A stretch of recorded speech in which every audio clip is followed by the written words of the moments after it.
Welcome to Sachs Realty's Tuesday Night Podcast, where we talk about anything and everything real estate. Each week, we deliver expert information enabling you to make better informed decisions while keeping more money in your pocket. If you're interested in real estate, this is your show. Welcome to our Tuesday Night Podcast, guys. We are live, and boy, we have a live show for you tonight. This is going to be something for the history books here on Sachs Realty's YouTube channel on our Tuesday podcast. We have an amazing couple of guests here. We've got Blaine Feyen. Blaine is a real estate appraiser. We have John Williams.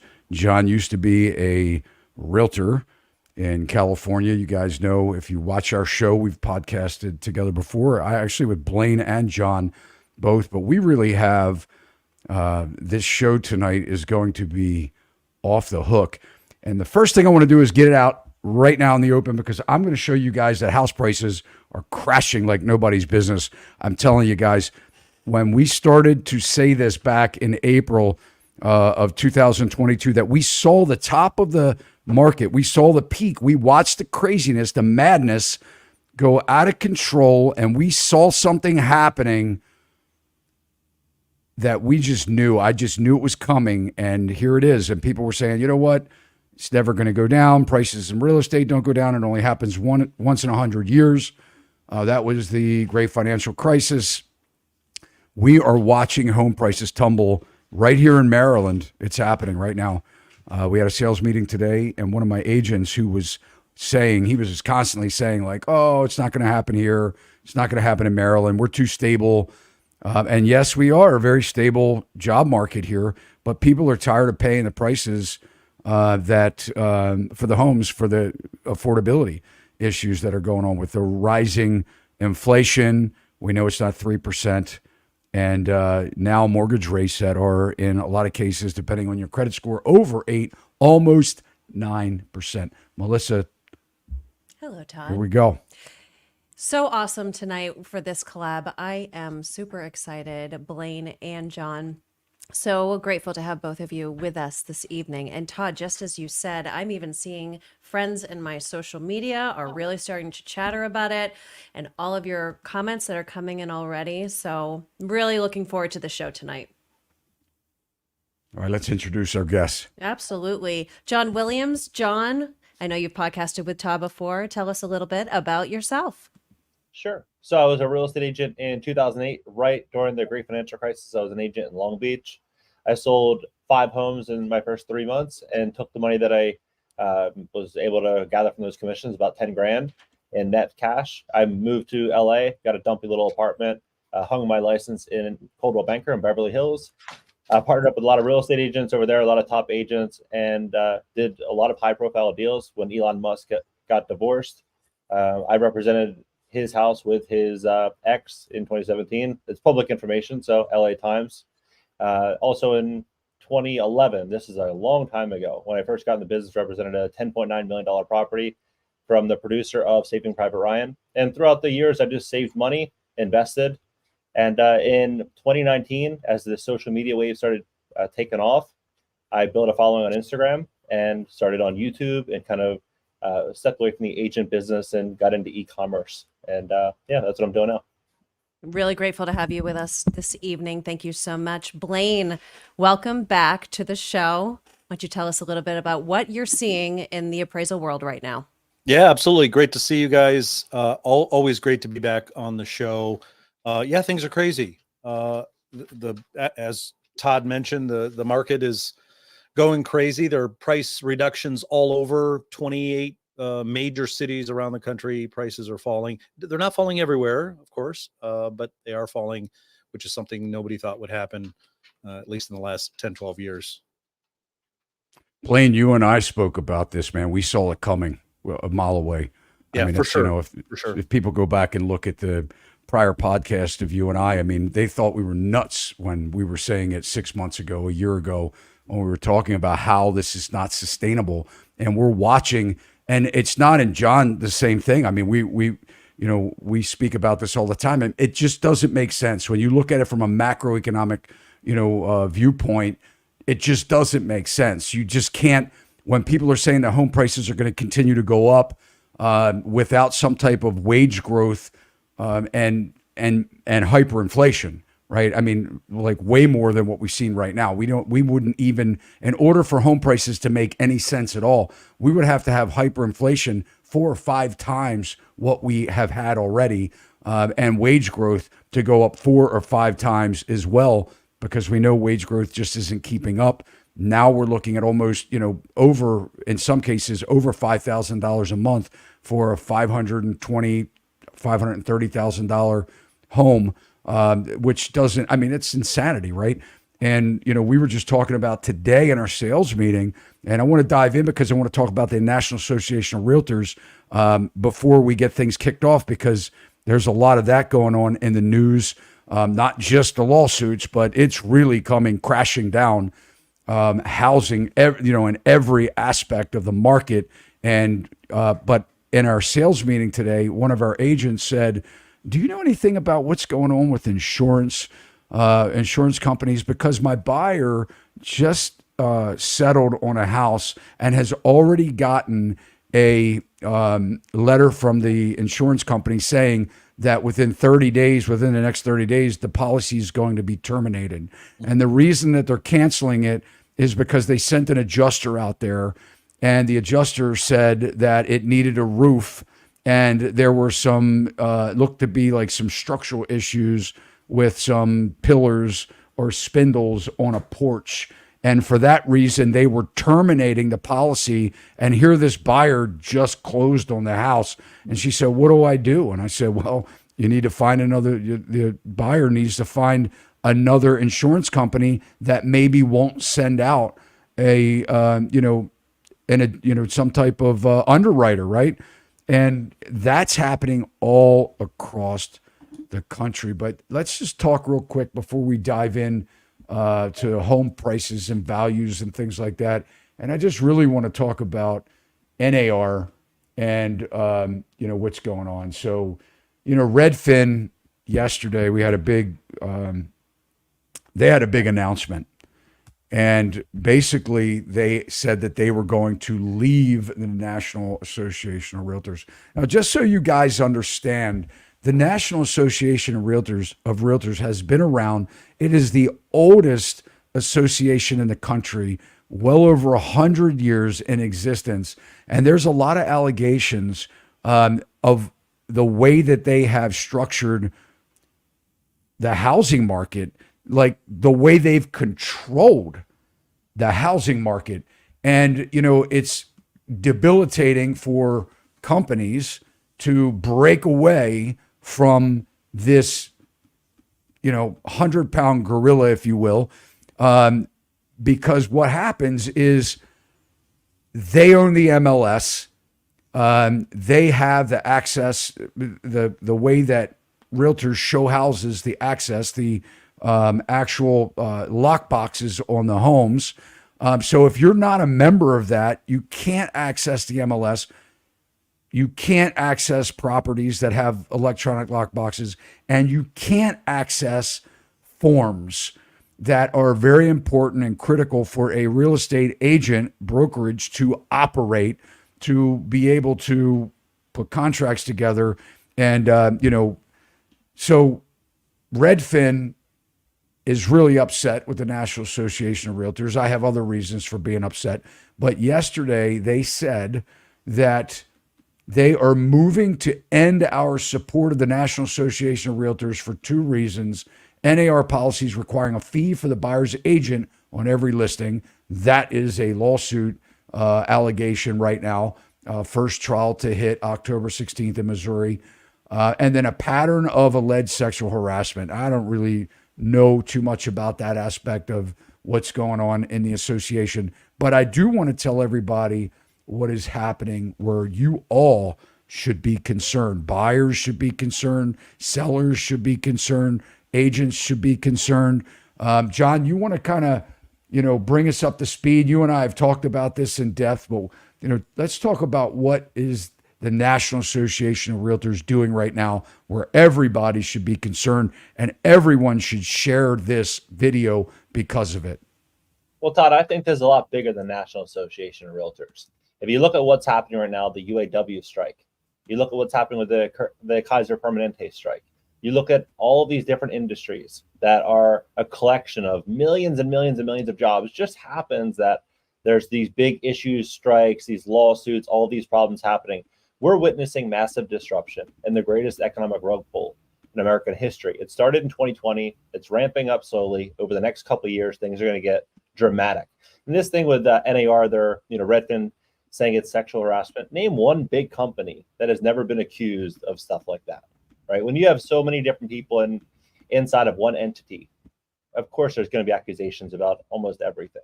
And for Redfin to say that this is going to be one of the main driving factors for them to separate from the NAR, when you look at what's going on with the National Association of Realtors, where they're invested, who's actually profiting from this, you see the writing on the wall. It's pretty clear.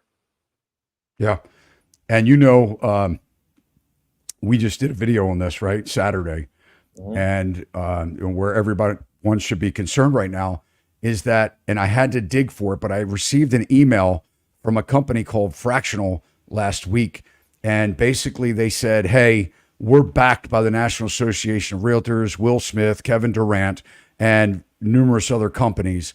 And basically what they're doing is they're pushing the agenda of grabbing the available, affordable, single-family housing amongst other properties as well. But really the affordable single-family house in America, they're trying to get agents to get on board with them. And one of the things, I had first deleted the email because I said, this can't be, right? It has to be spam. I was afraid to click on the link because I didn't want malware installed on my computer. So what I did was I opened up another browser. I checked out the company. I realized that they are real. And then I said, well, the National Association of Realtors certainly can't be backing this company that would be taking, affordable housing from homeowners to buy, to live in, to raise families, to put roofs over their heads, to invest themselves into a community and actually build something for themselves, right? Be part of the community. How could they push, or how could the National Association of Realtors back a company that would push for more investor competition in the marketplace at a time where affordability is so bad right now? And then I said, wow, it really is true. And what I did is, it wasn't easy to figure out. I had to, do a little deep diving, and I found out that the National Association of Realtors has an investment arm, and it's called Second Century Ventures. And we can pull that up real quick here, the link to that. And basically they make it seem like, hey, they are pioneering in innovation in real estate technology, right? So I'm like, it took me a while to figure out, a couple clicks, a little deep dive, because you're not hearing this in the news, that this company exists. And basically, when you go to companies here, you click on the companies tab, it talks about the game changers. Meet the game changers. And I saw right here in the front line, Fractional. This is the company that is, trying to get people to invest in more rentals. And, you can't afford to buy, but maybe you can afford to own a part of a home. And then I started deep diving a little bit more, and I realized that National Association of Realtors owns this company called Reach National Association of Realtors. And basically they call themselves the #1 accelerator in real estate, accelerating the top technology companies into real estate and adjacent verticals. And sure enough, when we go to this site and we go to the portfolio, we click on Reach and we go down to the class of 2022. And once again, guys, here we see Fractional in the second spot here. And Blaine, did you know about this? And, when you look at it from a real estate appraiser, I mean, this is going to affect everybody, including you, because they're raising money, man. They're not going to hire or get a mortgage with a, traditional bank and, hire somebody like you. So what are your thoughts on this? Yeah. I've learned a little bit, even tonight with you talking through it. We'd heard about it. We talked about it a little while ago. I didn't know the extent that it went, but I've been hearing more and more about it. Yeah. It's definitely an interesting direction that things are going. Does it surprise you that the National Association of Realtors would get behind something like this?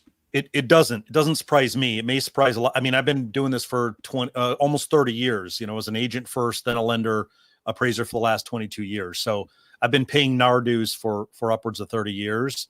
And yeah, I mean, we've kind of seen the cycles. We've seen things that we don't like about it. And when you dig into it, yeah, it doesn't surprise me at all. 1 in 4 single family houses in America, affordable housing, 1 in 4 is owned by a company. Mm-hmm. They're predicting MetLife came on and said, I mean, everywhere, CNBC, Yahoo Finance basically said by 2030, they're expecting that 40% of the houses. And John, we said that we think that's probably light. Yeah, I mean, so a couple of things that are really interesting about that year, because they make a lot of predictions for that year. But one of them is this Kaiser situation, which translates so well to the NAR.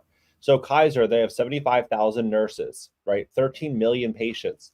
And their prediction is that by 2030, most patients are not going to go into a hospital any longer. They're going to stay at home, and it's going to be something called a home spital, where there's basically like a webcam type of doctor. The only reason in which you would go into the hospital is if you had a stab wound or some type of major emergency. But everyone, for the most part, is going to get treatment at home. And it's going to be done through robotics and technology. So they say that, it's about wages and Kaiser's making all this money and they can afford to pay more people. But they say the same exact thing about the UAW strike, that they're making record profits and they should pay their employees more, talking about a 30-40% pay bump. But what's very interesting, at that same exact time, the UAW situation, they make a prediction that electric vehicles are going to spike in popularity over the coming couple of years, that there's going to be 42,000 mechanics that will lose their job in the state of California alone by 2027, that suppliers are in very, very big trouble, and that they are going to be pushing the entire auto industry into a different direction. So when you look at this, and then you look at what's happening with National Association of Realtors, how this is going to transmit to lenders, to contractors, to real estate agents, brokers, the traditional real estate transaction, the traditional job, everything as a whole is going to change in such a big way. When you look at where we are in terms of consumer debt, 17 trillion in debt, and how fast rates are rising, when this job market pulls, people aren't going to be able to get access to cheap debt. They're not going to be able to get, financing. There's going to be big problems. 100%. Let's take a look at this company, Fractional. And like I said, guys, I mean, this is something, I mean, if you're in the real estate business, if you're an agent, you're a lender, I mean, you should be sharing this with everybody that you know. I mean, this is crazy. So Fractional, if you just go to, their homepage here, basically says co-own real estate with friends and investing communities. This company actually makes it seem like it's so much fun. You invest a minimum of $5,000. And if you click on the agents tab, this is where I'm really disturbed the most, because here at a time where the National Association of Realtors is being accused of antitrust, allegations as it pertains to the way that they structure things, cooperation, commissions, and things like that. Here, this site is advertising commission, earn full commission, bring properties onto Fractional and earn 3%. Now, what does bring properties mean? Does that mean bring your listings? Because when you look at it and you say, okay, I have a house to sell today, I know that this, poor waiting, standing on the sidelines, and I don't mean poor in a literal sense, but buyer family in some cases, whether it's a single person, a family, whoever, they are just hoping, wanting to own a home. And then all of a sudden, a home's getting ready to go on the market for sale. And maybe an agent at that point would say, like, look, these buyers that need financing, interest rates are 8.5%. You'd have to drop your price. But this Fractional company is all cash. They're raising cash. They're pooling money together. So why don't we just move it over to this platform maybe, right? And then let all of these investors bid on it, fund your home, and the agent earns full commission. Bring properties onto Fractional and earn 3% commission as a buyer's agent. Connect with ready-to-act buyers so you can close more homes and larger portfolios. look, at a time, and John, you said this is like the perfect time to, try and, prey on the agents to bring the inventory, because now their sales are down sometimes 40 and 50% per agent. So it's going to get even more interesting than that, Todd, because Glenn Kelman, the CEO of Redfin, came out in 2020, and he made a prediction that in the coming few years, people are going to have a harder time getting financing and insurance in areas that are deemed quote unquote high risk because of climate change. And when you mentioned that you had a situation where they were shocked when they got something in the mail 30 days after closing, I'm in Florida. So I bought a deal like a year and a half ago from a distressed seller, and it's in a beach community very close to the ocean, and the HOA has increased 40% inside of that period. 40%. And for me, it's fine because I got a really good deal, and it just makes sense. I'm okay with it. But how many people are? And the reason for it is because the insurance company came in after the Fort Myers disaster. They came in and they said, you know what, we need a new roof. And so everyone has to pitch up money to get this loan to redo the entire roof.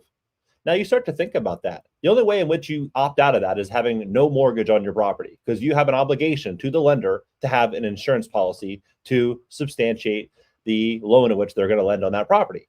And so when you have all of these beautiful coastal properties that are now getting hit with all of these increases at the time with record high inflation, you're going to see an incredible opportunity for Fractional to go pick up prime A property that can't get financing, that, or at least they're going to have a harder time getting financing, harder time insuring. They're going to be able to raise money and go pick up all these pristine properties.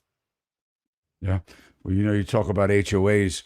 I mean, the big thing is with a lot of these new home communities, so many of these HOAs have bought into the pretense of a unrealistic, HOA fee, right? The dues. So it's like, yeah, it's only $124 a month. And then once the developer's out of there, a lot of times they're like, we can't run this place on $124 a month per home. Everything's gone up. Landscaping has gone up, snow removal's gone up. Reserve funds need to be bigger than what we've planned for. A lot of them have swimming pools with full-time lifeguards, and all these rates and insurance are going up for the community. And then all of a sudden they realize, just like you said, their HOA dues go up 40, 50%, right? In a matter of a year or two. And these buyers today just aren't prepared for it. So there's this lady that lives across from me, and a sweet little old lady, probably 75. And she's, after the last hike, she said, I think I'm going to have to get a job because of this. I don't know what I'm going to do. And I'm just thinking, looking around like, you're not the only one in this community thinking that. Yeah. Well, let's take a couple questions before we dive in with Blaine and ask him some appraiser, That sounds perfect. questions. Maybe some of these are already directed towards Blaine. There are. We're going to just first give people's insight to what they're seeing locally going on in their markets. We had a viewer here say Vegas is seeing a sharp decline. And then another one chiming in from Dallas. The price cuts in Dallas have been pretty small so far, but the days on the market is definitely going up. Think price cuts will follow. And then we have another comment here. I have 2 appraisals being done as we speak. I'm assuming this is a lender. I'll let you know how they come in. I'm expecting a 10 to 20,000 less than the comps from a couple months ago, one in Florida and one in Tennessee. So thank you guys for letting us know what you're seeing. And then, Blaine, I'm going to go right in here. People, in there too. oh, let me get to the super chat first. Absolutely. Let's go down there. Thank you for that. Not to get into politics, but after the New York Trump House appraisal BS, should we expect more courts to set home prices? Blaine? Oh, is that question for me? Yes. I would have no idea. I don't think so. I think it's, heading into election season. Obviously, this has been big news. Trump is always in the news for the last 5 years.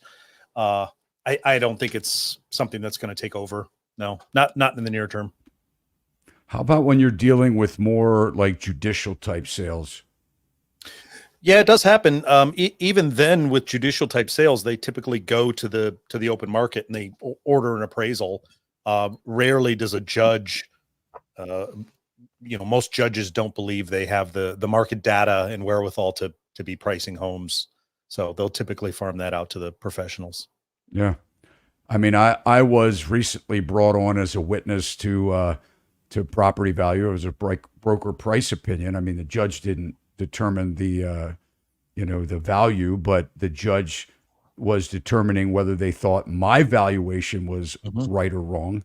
I guess in some ways, right? I guess they could, whether they believe it or not. If you have a divorce, this case was a divorce, and the one spouse was keeping the house, and the attorney for the spouse that wasn't keeping the house needed to know what the value was, 3 years ago when the one spouse left the house to what it is today to try and finalize this, divorce settlement. And I mean, the judge was certainly then taking everything that I presented and did not make a ruling. And it's been a couple weeks and they still don't know. But I mean, I guess it could be possible, right? In some form. Sure. I mean, we've been involved in many court cases just like that, divorce cases where both parties get their own appraisals or sometimes trust and estate deals. So judges can weigh in, but they're usually weighing in on somebody else's data. They're not necessarily making that ruling themselves. They're weighing in on all the market data available. Right. Exactly. I do want to just touch on the voting for tonight on the poll that we had. Are appraisers valuing homes on an upward or downward trend? And 59% of you said upward and 41% said downward. So we'll check in on that a little bit as well. Keep those. That's still open, right? That poll? Yeah, still open. Joe, we lost our screen. Yep. All right. But I just want to go ahead into this, Blaine, so everyone is completely clear on what appraisers do. But we had a comment that came in. People get easily confused in what an appraiser does. They simply estimate market values where inspectors are more hands-on and find structural deficiencies. Blaine, what do you want to say in response to that? Yeah, I would say that's fairly close. I would change the word estimate market values. An appraiser's job is not to estimate a market value. An appraiser is a reporter in the market. All we're simply doing is reporting what market data is showing based on the data available on the subject property and the comparable sales. So an appraiser analyzes the market data and then reports on a form, here's what we're seeing in a market. And I think the mythology of appraisers estimating or determining market values or whatever, or controlling the market comes simply from the form. The form was created by Fannie Mae, or most of our forms were created by Fannie Mae. So one of the things that leads to the myth that appraisers control the market is on page 2 of the appraisal report form, the 1004 form, there is something called the single point value. Down at the bottom of page 2, every realtor knows where it is. Every lender knows where it is. That's where the opinion of value goes. But most good appraisers within the addendum are writing a more descriptive narrative of what's going on in the market, and they'll include a more reasonable value range. But Fannie Mae requires us to put a single point value on every home. And the reality is most appraisers are just not that good. The business is not that scientific where we can determine down to the dollar what a house is worth, because that's not what we're doing. We're simply reporting what market data is indicating.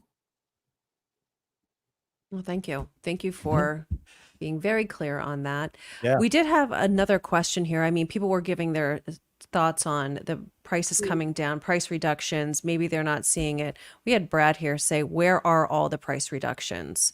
So, Todd, what would you say as an answer to that? Yeah, I mean, I can show you. One of the things I want to do is, John, I want you to weigh in here in a minute on what we're seeing in the bond market and, what happens. So, most people get a mortgage. I mean, you hear about a lot of cash transactions, and I want everybody to understand that a lot of that cash transaction is based on investors like Fractional that we just saw. There's a dozen of these type of companies that are pooling money together.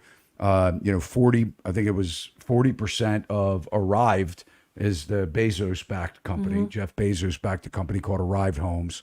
And, you can invest as little as $100 to own a fraction of a home. If you go to their website, I mean, they are booked out, man. They have houses that are coming soon. When they hit the market, they are gone. but 40% of the people that have invested in arrived homes are renters. They're not even homeowners. Here you go. I mean, you have it right there. They're renters, right? So, when we're looking at cash sales, we're also looking at where people are having a lot of generational, housing, right? You're getting mom and dad, buying the house and they're living in part of the house. So we're seeing a lot more generational housing than we've seen in decades. And, probably the last 3 or 4 deals that I've done, they were, multi-generational buyers under the same roof, actually closing one where, same thing. They've got mom on one side and dad on the other side.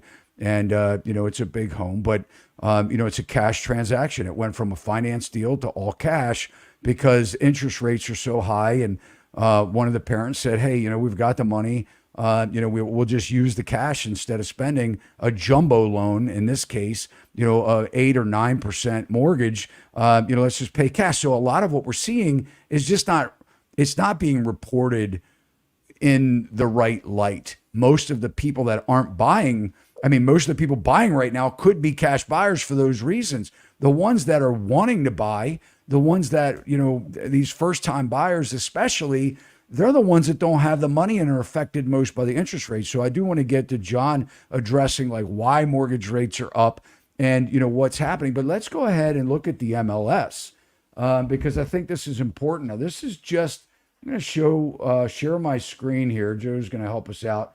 And I want you to understand, I don't want to bore you guys with all the details and show you all the markets and things like that in the area. But basically, this is $300,000 price range to about a 1.8 million, I think, is the criteria I put in. This is a whole mix of townhomes, condos, single family houses, the whole gamut. But what I want to show you guys is there's 25 listings per page. All right. And what I want you to focus on are these downward green arrows. And that indicates a price decrease. So when we look at this page right here, is 1, 2, 3, 4, 5, 6, maybe 24% of the houses on page 1 have a price reduction. So this is Baltimore County that I'm showing you right now, which is, look at this. Here you go. 1, 2, 3, 4, 5, 6, 7, 8, 9, 10, 11, 12 of 25 price reduction. And I'm just doing this in order of price, but I want you just to look at these downward arrows. So people that, are saying, well, the house prices will never go down. They're going down like crazy. Look at this, right? 25 per page. You're looking at some cases, this is 40%, 50% of the houses that are on the market. I didn't put any, days on the market. It could be that they've been on the market for a week. And then what we'll do is we'll just really quick, let's just, because I want you to understand, I want to get out of Baltimore County and let's go to one of the richer counties. We'll go to Howard County and Montgomery County. These are suburbs of DC. We've got a lot of military in this area as well. But let's just go ahead and take a look at this. So again, 300,000, which Howard County doesn't get you a whole lot, but here you go. 1, 2, 4, 5, 6, 7 on this page. It's just page 1 as we're going up. There's 5, 7 on that page, right? 7 out of 25. Look at this. Here we go. As we're going up in price, you can see all of these arrows going down. Guys, it's happening like crazy. Again, I don't want to bore you with the details, but John, tell us what's happening in the bond market and, why are mortgages right now going nuts? Well, mortgage rates are going to continue to go nuts. But at the end of the day, when you say, a lot of people are saying the same thing. I get those same exact messages. Oh, the market's not going down where I'm at. And I'm sure you probably see it every day in your comment section. But if people actually look at the data and they really look at Zillow and they really go through everything, they'll see that the market, the buyers are not there like they were a year and a half ago. And they're going to continue to shrink as Jerome Powell keeps rates higher for longer. They're talking about, doing another hike this year and then maybe another 1 or 2 next year. They were even talking about a Fed's funds rate of 7, right? So if that happened and interest rates went to 9, 9.5, who the hell is going to finance a $500,000 house for $5,800 a month, putting a 80 grand, 100 grand down? Not many people are going to want to do that when they could rent for $1,800 or $1,700 a month and save their money, not be responsible for maintaining the property, insurance, or any of that. So I think that a lot more people that are in denial now will slowly wake up in the coming months. Well, in the sales meeting today, as of October 1, we have all of our new laws go into effect, and with our new forms, the new required documents and things like that for our contracts from the Maryland Realtor Association. And they have a couple new forms that are out, and two of them in particular. One of them is an owner financing addendum, right? Because they know now that, for people that have, a house that's free and clear, they may want to hold the mortgage for the buyer in order to sell it. And the other one is a assumption addendum for a loan assumption. And I want to talk about that a minute, because a lot of people don't realize, they're like, yeah, I want to see assumable loans come back into play. There's one or two things that are going to happen with an assumable loan. One is either they're going to have a lot of equity in their home because maybe they bought it 5 or 7 years ago or 10 years ago, and they refinanced at a 3% mortgage or 3.25% mortgage, right? So they have a very low interest rate, and they didn't necessarily take all their equity out of the house. They just wanted to refinance at a cheaper rate. And then there's the seller that maybe bought at the top of the market. So I want to talk for a minute about the one that maybe bought it 5 or 7 or 10 years ago. That house is probably nearly doubled in price, right? At least 50, 60% appreciation in price. When you assume the loan, you don't assume the purchase price loan. You have to get a second mortgage for the difference, right? So if you assume a 3.25 loan of 60% of what you purchased it for, you have to come up with a second mortgage. The same thing with VA. You have to come up with a second mortgage that will make up the difference. And these mortgages can be 9, 10, 11% right now. And you might say, well, that's not that bad if I can pick up a 3% loan. If it's $250,000, it's pretty bad, right? So a lot of people don't realize that. Blaine, let's just kind of dive in with you. And, I do want to show, well, before we do that, let's just pull up these bond rates, because I want to. So CNBC had an article that just hit today. It says the 10-year Treasury yield hits 4.8%, a 16-year high. And, so what they're saying here is that today, the 10-year has surged to the highest level since 2007.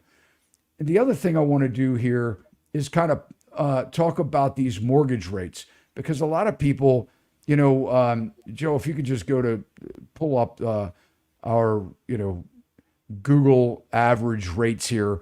You got a $300,000 loan here, 20% down, 700 to 719 credit score, 8.39%. If we take that, what you hear in mainstream media is not the norm, all right? Mainstream media says we're right at about 7.75, 7.85% for 30-year. You have to have an 800 credit score just about to get that kind of a rate, all right? So at an 800, if we change the credit score here to 800, we're at 7.853%. But if we do the exact opposite and we pull a 660 to 679, that interest rate on average with a 20% down is like 8.634%. Now you can buy points. Points are expensive. You can buy reductions in points and things like that. But, John, are we going to continue to see this spread?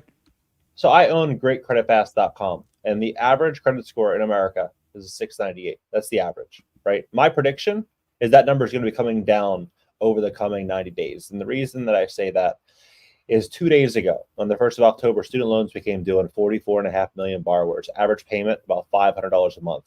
What is going to happen is people are going to make a decision. Who are they going to pay? Their landlord, their credit card bill, their loan for their vehicle, their utilities, food. What are they going to pay?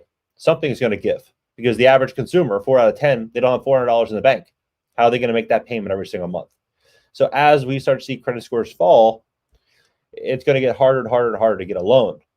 So when you hear 7.8%, that might be a doctor or a nurse that is on salary that has that 820 credit score, the perfect borrower. That is not the average American. The average American is in the 8.25% right now. And that's probably going to go much, much higher. Let's pull that CBNC article up again, and let's just take a look, scroll down a little bit here, and let's look at the 10-year Treasury today, 4.8%. I think this is the most narrow, that we've seen in a while. The 2-year Treasury yield, it goes on to say here today, closed at 5.144. So it's a pretty narrow inverted curve, more narrow than we've seen over the last couple of weeks. But still, when we're looking at 2-year Treasury yields of more than what the 10-year Treasury, why would you invest in a 10-year Treasury when you can get more money for a 2-year or less? And I think there hasn't been a time in history when this has happened where we didn't see a recession follow. Blaine, you think we're going to see a recession? Well, I guess it depends on how we define recession. They changed the definition of recession. Some would say we're already in a recession.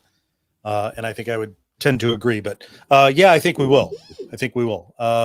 There's only so many tools at the Fed's disposal, and they've kind of utilized all of them at this point.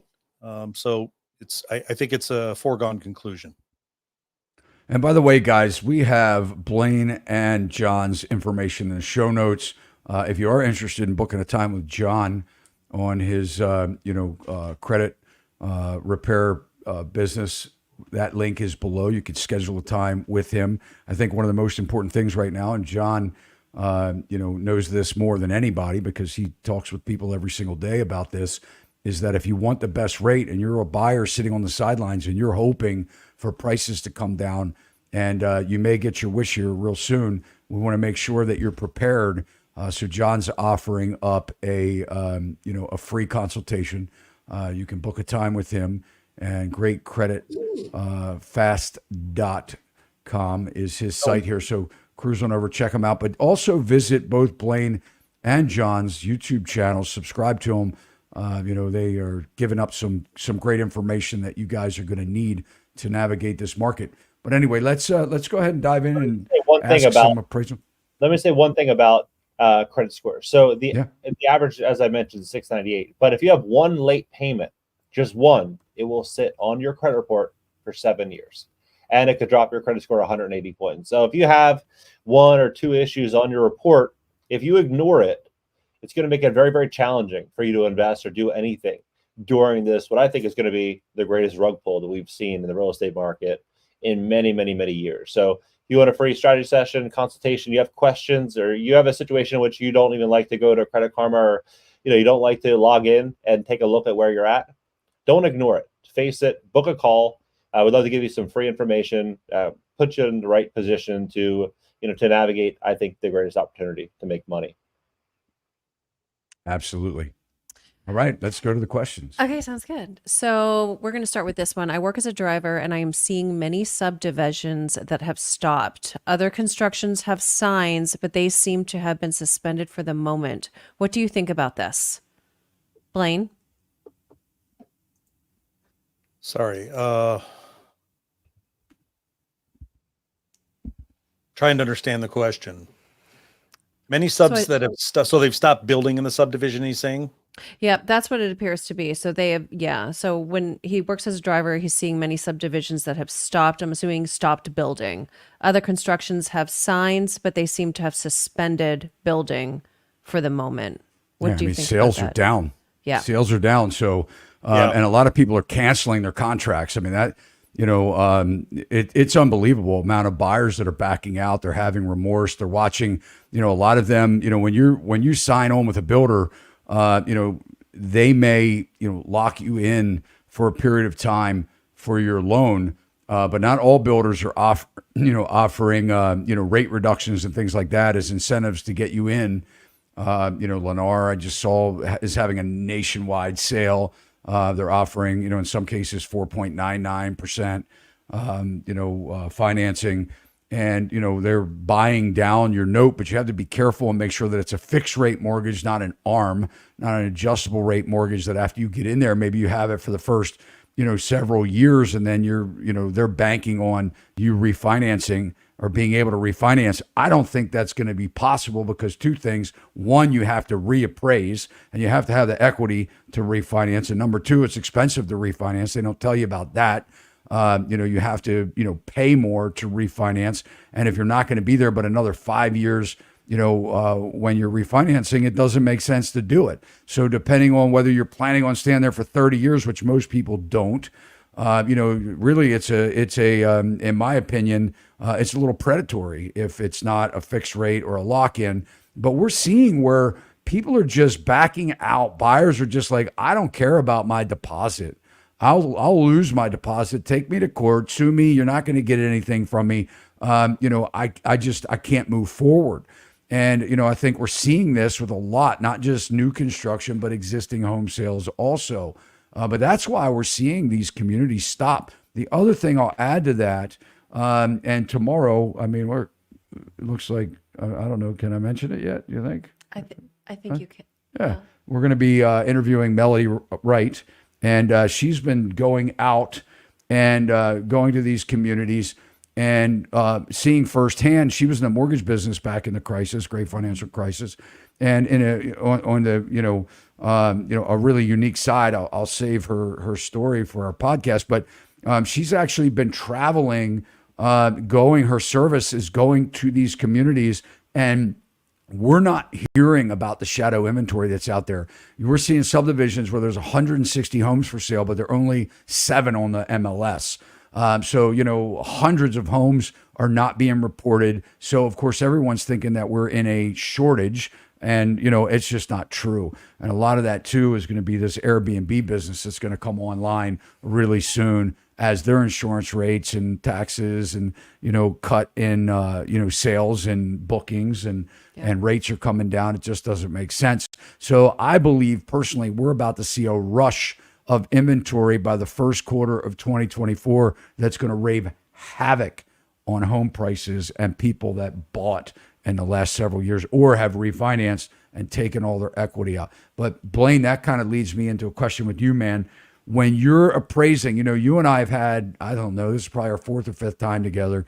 And, where we've kind of walked through the market together. You and I were first talking about the market going up, right? And how do the values keep up? And, how are you doing your job? Because you weren't one of those that just bought into, well, it's just worth it because it was the comp or whatever. It was an outlier. And you were making people, rightfully so, bring cash to the table. And a lot of times because you had to serve the bank. You had to protect the bank. You had to keep yourself. But it's a teeter-totter. It's a fine line, because if a appraiser is constantly crushing the sale, they're not going to get asked to, appraise a property, So, these appraisers, some of them, I guess they have to worry about putting themselves out of work.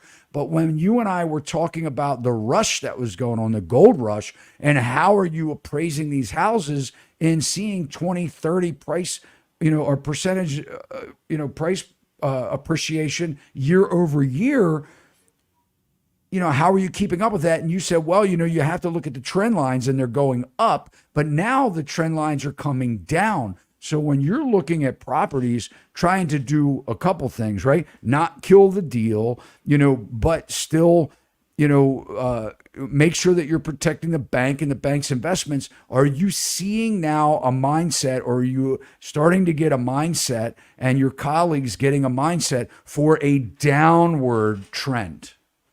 Yeah, again, it's a great question. It does depend on the market, because not all markets are declining or declining at the same rate. So again, the role of the appraiser is to be a reporter in the market. So in markets where the trend line is declining, of course, it behooves the appraiser to really dig in and to be able to discern, is it truly a decline, or is it a move back to normalcy from extreme highs? So we could argue over the definition of decline, but typically a decline is happening over a longer period of time. So if it's just 1 month, if it's seasonal or something like that, it's up to the appraiser to kind of discern that and then report that in the appraisal. But if prices are coming down month after month after month, well, that is the reason the appraiser exists. The appraiser is the reporter for the lender, essentially, in a lending transaction. And the appraiser has to accurately discern what are the appropriate comps. If the comps are 6 months old and they sold higher 6 months ago, well, then typically the appraiser's job is to apply a reduction to those, indicating what they would sell for today in a declining market. So it can be tough. Rising, falling, anything other than a stable market is you're chasing a moving target always. How do you look at supply and demand? Supply and demand is huge. I mean, supply and demand helps tell the story. It's been the biggest cry from most people, even some that aren't fully educated on economics, but they know that one thing: supply and demand. So when people say the market's going to crash, they'll go, well, then you must not understand supply and demand, because as long as there's no supply and there's strong demand, prices have to keep rising. But we're seeing in a lot of markets where supply is still low, demand is still strong, but people just aren't willing to pay, and that has to do with the interest rates, essentially, the cost of funds, as we call it. It's too expensive. John, what do you have to say about what Blaine just said?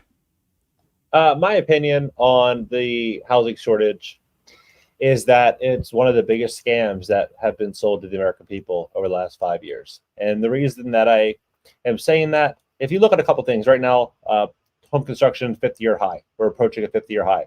They say there's 600,000, 650 homes in America. There's not much inventory, but if you look at all the shadow inventory, you look at the fact that 55% of homes are owned by people 55 years of age or older.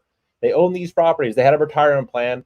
Already half of them are already in poverty, half since COVID, right? So you have half of these people that, they barely had any money. And they had enough just to make it through. Now are getting hit with, they say 3% inflation. We all know it's probably 20% inflation. Record high insurance, record high property taxes. They're getting hit left, right, and center, right? Like everything is coming at these people. What are they going to do? Are they going to hold on as the world gets harder? No, they're going to rent out their home. They're going to sell their home. They're going to be forced into a corner. A lot of people talk about Airbnb. There's only 660,000 Airbnbs in America. You're talking about 55% of the entire housing stock that is going to be, at least half of them will be up for a big question mark the next 5 years as the world gets harder. So I think we're going to see a lot more inventory hit. I think we're going to see a lot fewer buyers available. And this whole narrative around, there's only so much supply, I think is going to get, destroyed in the coming year or so. I have a quick question. Blaine, I have a question for you. So we talk about the Airbnb coming on the market, people unloading their Airbnbs. How do you price or come up with your value if these properties are being sold with all of their furniture inside? How do you compare that to different properties? Yeah, it's tough. This is an ongoing debate all the time, although not necessarily in the appraisal industry. It's pretty clear from Fannie Mae. Fannie Mae will not allow us to appraise based on short-term rentals, STRs they're called. So they're basically considered one-room hotels to Fannie Mae and Freddie Mac. So furniture and things like that is personal property, not going to be included in the sale. That's pretty clear. Fannie Mae sets out those guidelines as well. Any personal property, anything that is not considered part of the real estate or attached to the real estate isn't considered in the overall value. It can obviously disappear after the sale. Somebody can walk off with it, sell it, or whatever. So we can't. It's plain and simple. On an appraisal, no personal property will be included. And a property cannot be valued, at least from a Fannie Mae standpoint, on the short-term rental data that it's bringing in. It's just the house on the lot compared to other similar houses on similar lots. So, Blaine, is there any, are you in any kind of trouble when, let's just say you give a valuation on a home and a buyer goes into default in, let's just say, the first year, 18 months, could be less, and they go back and you see a declining market where, the home's not worth what the purchase price was or what the lender is owed. Is there any kind of repercussion that comes your way? I mean, do they ever look at you and say, look, we're holding you responsible for this? Yeah, for sure. It usually hits the lender first with buybacks if they find some kind of deficiency in those situations. And then, of course, everything down the chain is affected. So lender's going to look at the appraisal and then the appraiser. Appraisers are not incentivized to overinflate or underinflate appraisals. Appraisers want to keep their jobs. Appraisers don't want to lose their license. So, and obviously I can't speak for all appraisers, but yeah, it's appraisers in most cases, their directive is to be as I usually loosely use the word accurate. We don't necessarily appraise on accuracy, but we're trying to be report the market as accurately as possible at the time of the appraisal. And it's important to understand too that on an appraisal, there's one primary and super important date. It's called the effective date of the appraisal. It's what everything is based on. The opinion of value is based on the date the appraiser was out there, not the day before, not the day after. So a year later, if the market has changed, of course, they're going to do a forensic audit on it. They're going to have to go back a year and see what the market was doing on the date that the appraisal was completed. Appraisers are not, we don't speculate what the market is going to do a month, 6 months, or 12 months from now. We appraise. So on you're just looking at that sales data, what, in the last 3 months? I mean, how can you look back 6 months? Yeah, no, we look and analyze data back as far as we need to get an accurate picture and then report and kind of explain that in the report. We can, Fannie use the comparable sales that are the best comparable sales, even if they're over a year old. The problem is then you have what are called lender overlays, where the lender and the investor can state, we want 2 of the comparable sales have to be within the last 90 days. Then you can use one that's within 6 months, and we'll only allow one that's over 1 year old, for example. So although the best comp might be 18 months old, you'd have to adjust for market changes over that time. But it's up to the lender and the investors what they'll allow to be reported in the report. What can they do to you? I mean, what's the worst thing that can happen to you if they find that appraisers you can wrote a bad be appraisal? sanctioned. They can lose their license. They can be fined. They can sometimes they'll have to go through additional training, things like that. There can be kind of knocks, checks on their license. It's not widespread. Most of the agencies, most of the state boards are looking for out and out fraud.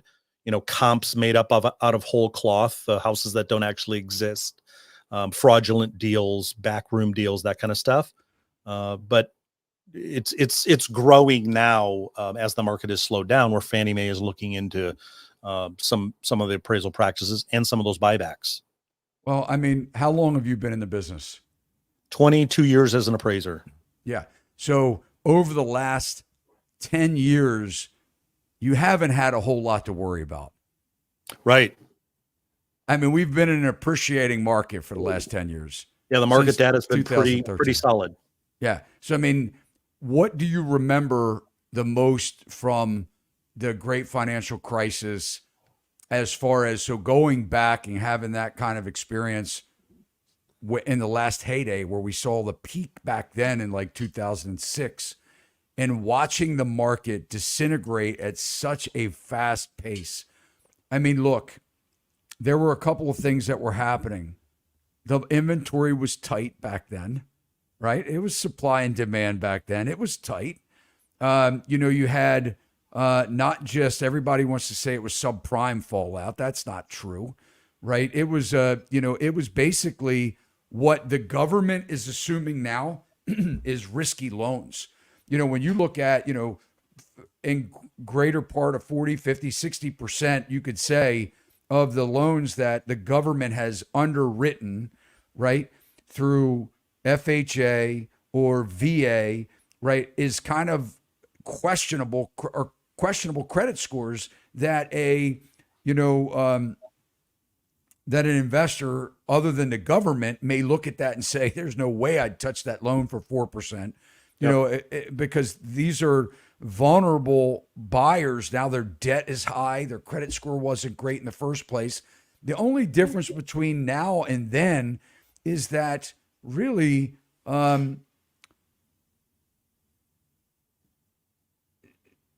the secondary market owned this mortgage-backed security, not the government, right? Mhm. So, I mean, we're still dealing with the same issue that hit us in the great financial crisis. But getting back to the question, putting your memory cap back on, and I know it's hard because, I mean, we have amnesia a lot of times, right? We forget until, it's just like going out partying one night, you have a really bad hangover the next day, you say you're never going to drink again, and then you start feeling good and you forget. You forget how sick you were laying on the couch all day and that you gave all your whole entire day up, right? So, I mean, it's kind of like that, right? Now we're looking And there are many at, times. right. And now we're looking at, how do you remember back in the day when home prices were tumbling and crashing out of control, when the Fed back then was saying we'd never see a collapse in the housing market, we'd never see a banking collapse? Does that alarm you? Do you see any similarities? Oh yeah, for back then? sure. I mean, the saying, history repeats. It doesn't actually repeat, but it does rhyme. So we're seeing some of the. I saw somebody in the comments put the ninja loans. Yeah, no income, no job, essentially. No doc loans. You remember all those things. Those types of loan products, reverse or I forget what they were called, but essentially. You didn't pay any interest for the first 10 years, and all kinds of different loan products that allowed people who shouldn't be buying that type of house were buying those houses, and they were buying multiple houses, and they just couldn't afford them. So then, of course, when the interest rates started to change, so we're seeing a move back towards that. We're seeing news reports of some riskier loan products start to come back into play. And so that's the rhyming is starting to show back up. It may not repeat exactly. There's some more controls in place since Dodd-Frank. There's some more controls on appraiser independence and on the lending side of things. But if they can, they'll find a way around it. So Blaine and John, I want you to pipe in on this. When we look at, everything you said, I agree 100%, but we're doing things that are way worse, in my opinion, than what we did in the great financial crisis. I'm just going to say, like, student debt, for instance.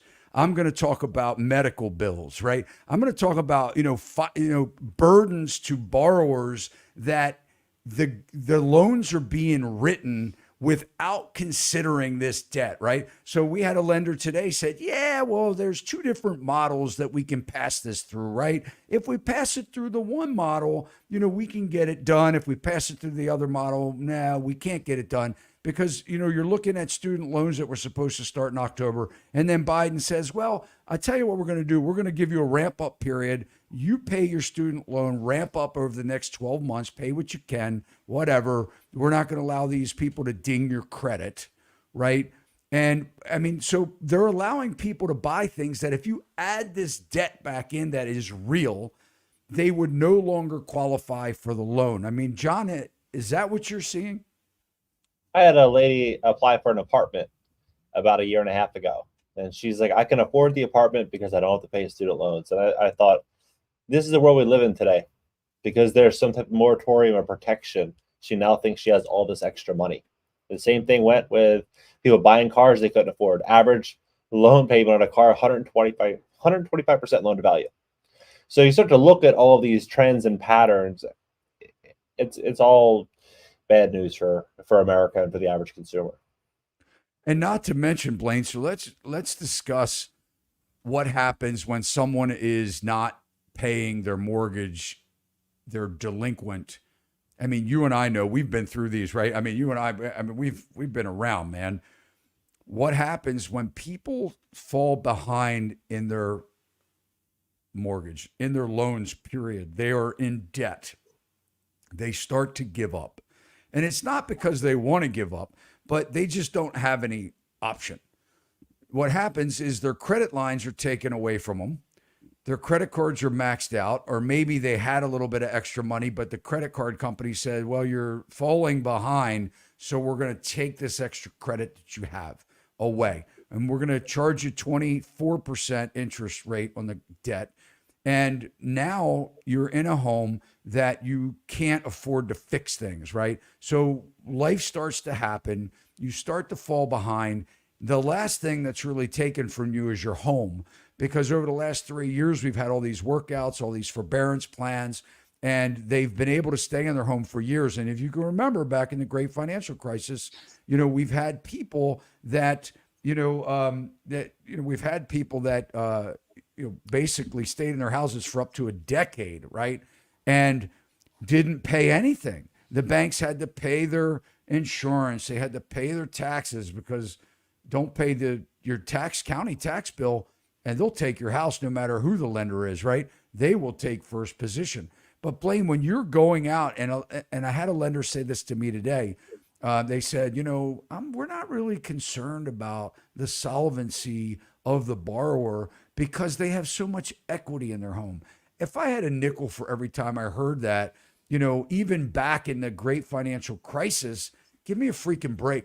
What do you say to the value, Blaine, when you walk in the house and there's mold growing, there's water coming in the house because the roof is leaking, the HVAC doesn't work? By the way, if you don't know what that is, that's the heating and air system. Should the house have central air conditioning?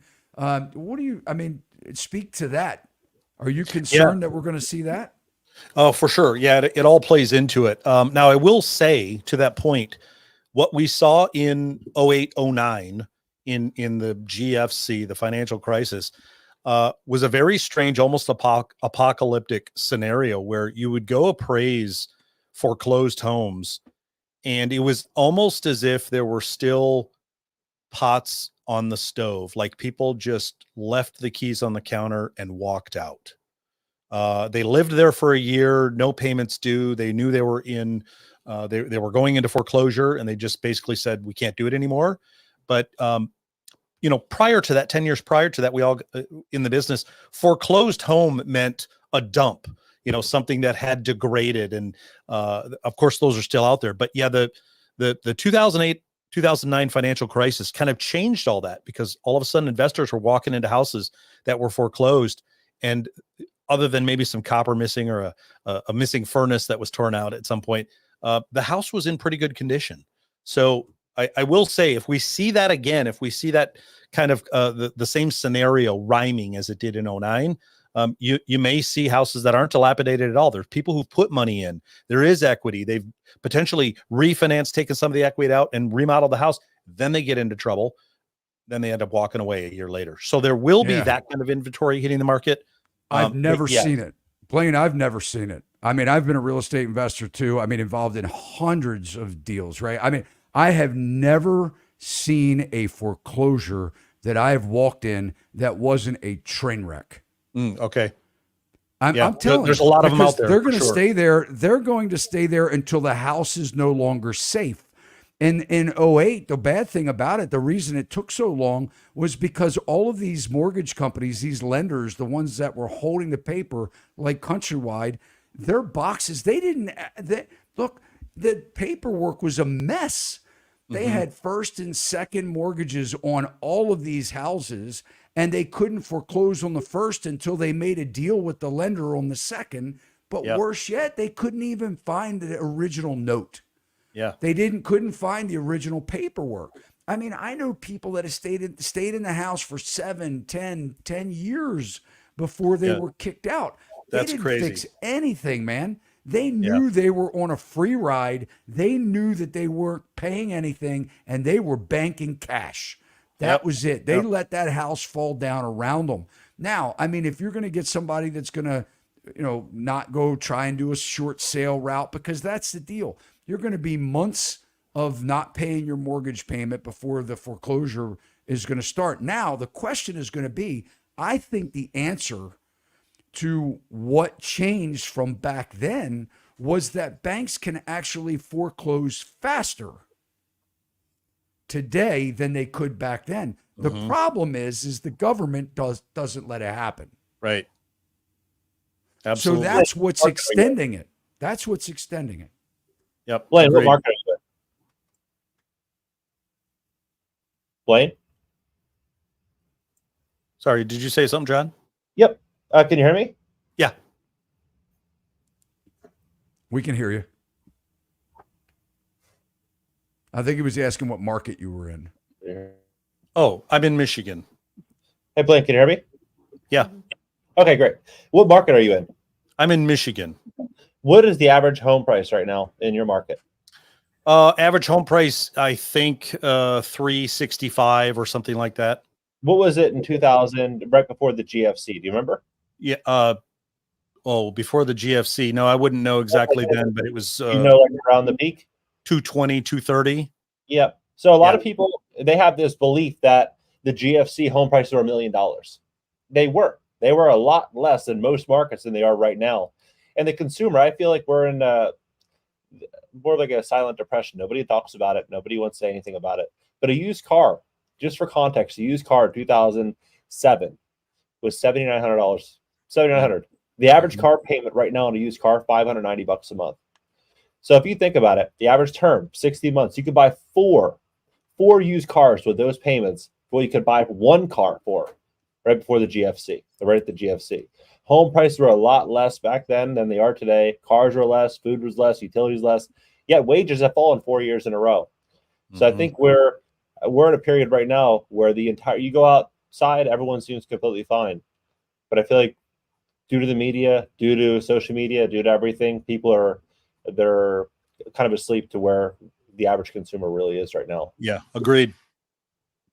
Yeah. We've got a super chat. When you're in the process of buying a home and the appraisal is less than what it's being sold for, what should you do? And the Blaine, I'm appraisal gonna is have less you. than what it's being sold for, Mhm. which, yeah, I mean, I can't tell you what you should do, but I saw somebody in the chat saying appraisals should be challenged. Appraisals are challenged all the time, so you have that option. You can challenge the Doesn't appraisal. work.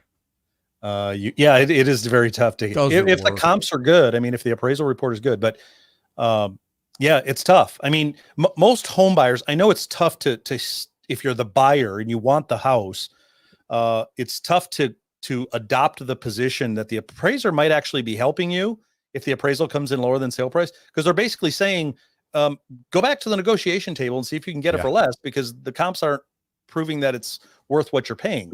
But of course, when people want something, they want it. So they're typically upset about it.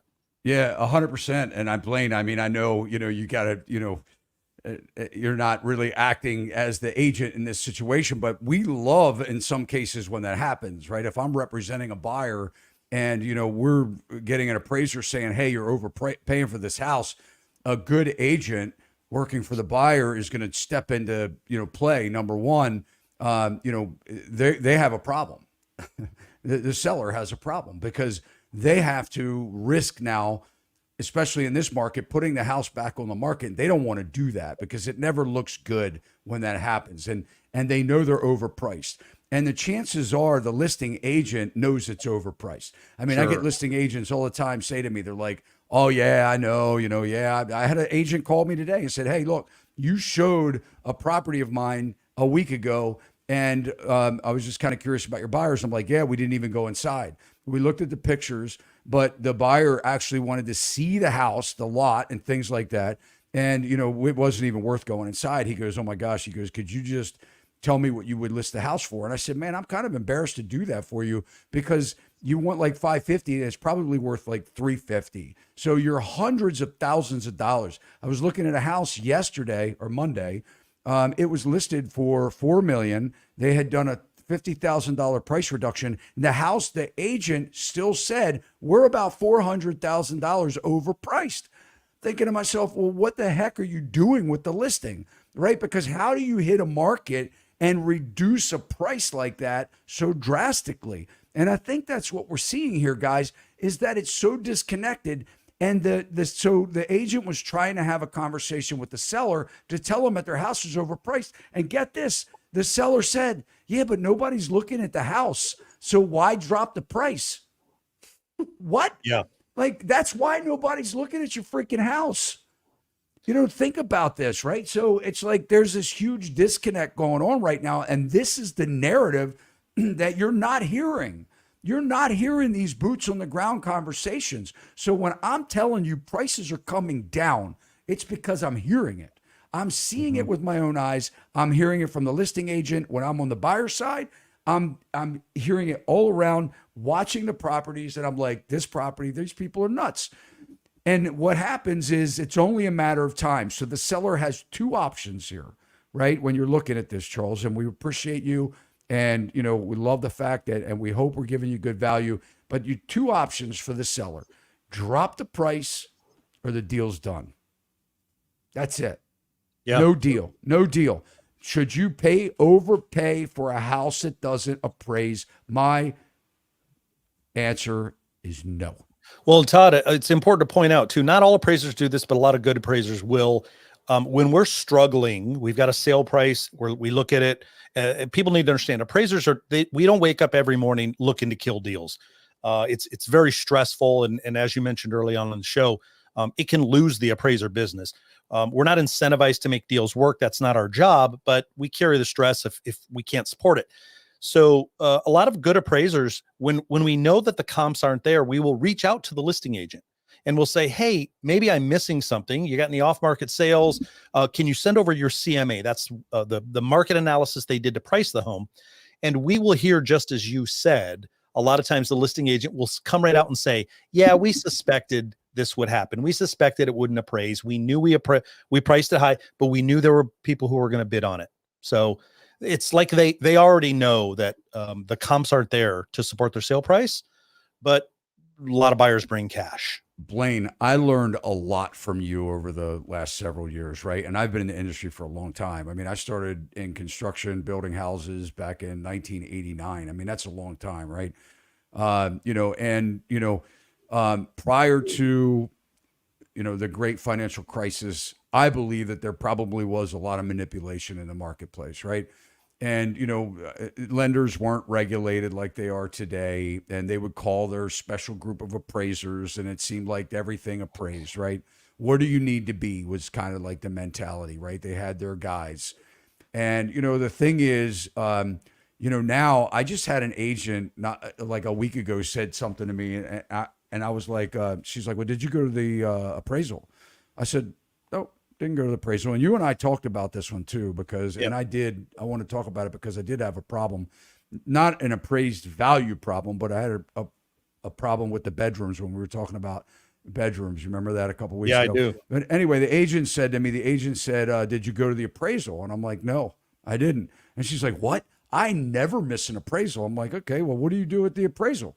I mean, if the appraiser has access, lockbox access, what am I going to do? She's like, well, I always go there. I make sure that appraiser knows what the comps are on the market and yada, yada, yada. I'm like, come on, man, give me a freaking break. You think you're going to teach the appraiser a lesson about the comps in the marketplace? Do you think he's going to pay attention to you? But what I will see an appraiser do is give a courtesy. And they'll say, look, when you price this house, like, what were you looking at? Because this is what I'm seeing, and I don't see the value.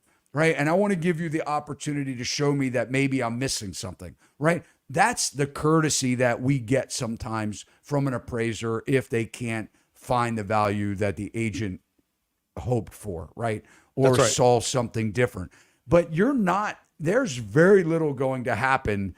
First of all, I can't have conversations I don't want to have conversations with the appraiser. I don't want to be in the middle of it or accused of trying to, do something, change something, have a conversation that didn't happen, right? But what do you have to say about that? I mean, with these agents that are like, oh, I'm just going to show up at the listing, at the appraisal, and I'm going to just teach that appraiser a lesson on why this house is worth more than what it really is. Yeah. Well, as you know, Todd, I'm also a business coach. I coach appraisers and realtors all around the country to build their businesses and be better. And as well as I, realtors, like appraisers, will do lots of things that don't make sense financially. Showing up to the appraisal is one of those things. Realtors make their money writing contracts, listing homes, and selling homes, not driving across town to try to educate the appraiser. Most appraisers, compared to the realtor that's showing up to the house, have been doing it probably twice as long as the real estate agent. And just by sheer numbers, the number of homes that we see compared to the number of homes that a realtor sells, it's something like 27-1. I appraise 27 more houses to every one house that's listed by the average agent. So, to think that the agent will educate the appraiser somehow. Now, we're always friendly. We're always courteous. We'll always ask. I mean, you guys you're in the trenches. You're in the market. We have great relationships with our realtors. And we'll call them all the time. Hey, what are you seeing in the market? What are you seeing in this neighborhood? Any, again, pocket listings, any off-market sales that you might see. And yes, to your point, what were you thinking when you listed it? We try to do it respectfully and not just say, what the hell were you thinking? But we say, what was your thought process? Because you might be able to educate me. I might have missed something. But if I don't hear anything new data that can change my opinion, at the end of the day, it comes down to what are the comparable sales in the market? That's it. We're reporting what the comparable sales. Now, this is the good thing and the bad thing. It is the downside of an appraisal. An appraisal is only as good as the best comparable sales available to the appraiser at the time of the appraisal. If there are no good comparable sales to support that sale price, the appraisal reflects it. John, do you have any questions for Blaine as it pertains to what he's doing? Yeah. So what are you seeing right now in terms of the market that you're in with the buyers that you're dealing with? Are they still as motivated as they were a year or so ago? Back then, they'd waive contingencies. Obviously, if they waived the appraisal, you wouldn't see them, but I'm sure you hear about it. Are the buyers more skittish now? In my market, there was a dip, there was a lull. We saw appraisal gap clauses disappear. We saw escalation clauses disappear. Turns out it was seasonal. It all came back in April, May, June. We're seeing the appraisal gap clauses made their way back into contracts. Escalation clauses are back. That's my market. That's why I say not all markets are decreasing or declining. Our market is still 5, 8, 10, 12% over list price, with people bringing cash and being covered by appraisal gap clauses. Do you think there's going to be more appraisal issues in the coming year or so, given what's going on right now? Or do you think that we're going to see more of like a flattening or softening in the market? Yeah, it's a great question. I personally, I think, the problem, John, is in a rapidly increasing market like we've had over the last 10 years, because since the appraisal is based on the day we're there, the sale we're working on is usually the highest sale in the market since yesterday, which means the comps aren't keeping up time-wise, and an appraisal is always backward looking. But when you have a flattening, you have all that back inventory of sold comps that you can use as good comparable sales. When you have a decline, it's even better, because you have comps that were sold up here 3 months ago and house prices that are selling down here now. So although you have to adjust those comparable sales, you have sales that sold higher than what you need to support a sale price. So in a flattening, softening, and declining of a market, I think we'll see fewer appraisal issues, but what we might see is more lender requirements, where the lenders say, we see the data, we see the market is declining, we want more proof that your adjustments are supported and solid on that appraisal. So I mentioned a little while ago, Glenn Kelman, CEO of Redfin, talking about actuaries being a little bit more careful with underwriting and with loans and insurance and things like that. Are you hearing anything like that with appraisals right now, where they're talking about potential problems coming down the road for property value? Yeah, we're seeing it in the industry. The way it typically shows up is in the appraisal industry, what are called revision requests, where the appraisal gets shipped off to the lender and then all of a sudden it comes back. This is all the kind of the behind the scenes stuff that the consumer never sees. Lender runs it through CU or collateral underwriter. It gets a risk score, anything 2.5 or above, risk of overvaluation, risk of undervaluation. It then gets sent to kind of a review board, and then it comes back and they want revisions. They say, why don't you use these 5 comparable sales? They're closer to the subject, they're in the neighborhood, whatever. And then the appraiser has to do more research, put more data in and stuff like that. We're seeing a lot more of that over the last year, which is an indicator. And by the way, we're seeing revision requests on appraisals that we've never seen before. They're asking for things we haven't seen, even back in 08, 09, which is an indication. Sorry, go ahead. Oh, no, I was going to say, what was going to be an example of that? They want more explanation. They want more data supporting adjustments that they didn't need in the past. They're asking for example, things on conventional appraisals that they would have only asked for on FHA appraisals in the past. Now, if there's bare wood on the exterior of a home on a conventional deal, that used to be no big deal on a conventional transaction. FHA, you had to note it. There's bare wood, and they have to cover that. They have to paint it or something. Now on conventional deals, they're applying FHA standards to conventional deals, which again is an indicator of tightening credit. It's investors saying, we want these deals to be spit shined, polished, and as tight as possible.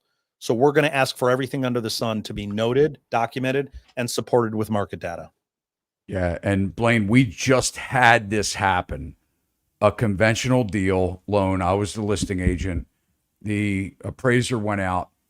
I mean, I haven't seen this in forever, right? If ever, they came back and said the gables, the rake boards, the outside boards around the house, the trim up at the roof line was chipping, peeling paint. This was a house that was 20 years old. It was not a house that had lead paint, right? But you could see where the wood was starting to show wear or deterioration because of it. And the lender made that a required repair for the seller. Yeah. But I want to tell you guys this because buyers listen up. So where the buyer's agent, in my opinion, made a big mistake. There are certain areas where, what happens is there are certain areas where you want to have a contract that looks good for the seller, right? And with the price. But there are other parts of the contract that you can negotiate once you've locked in on a price. And one of them is called seller required repairs. And in this particular agreement, the agent filled that in. Now, the buyer doesn't know. Most of the time, the agent's just filling in these blanks, right? They're not saying to the buyer, like, how much do you want to request for a seller required repair should there be one from an appraiser?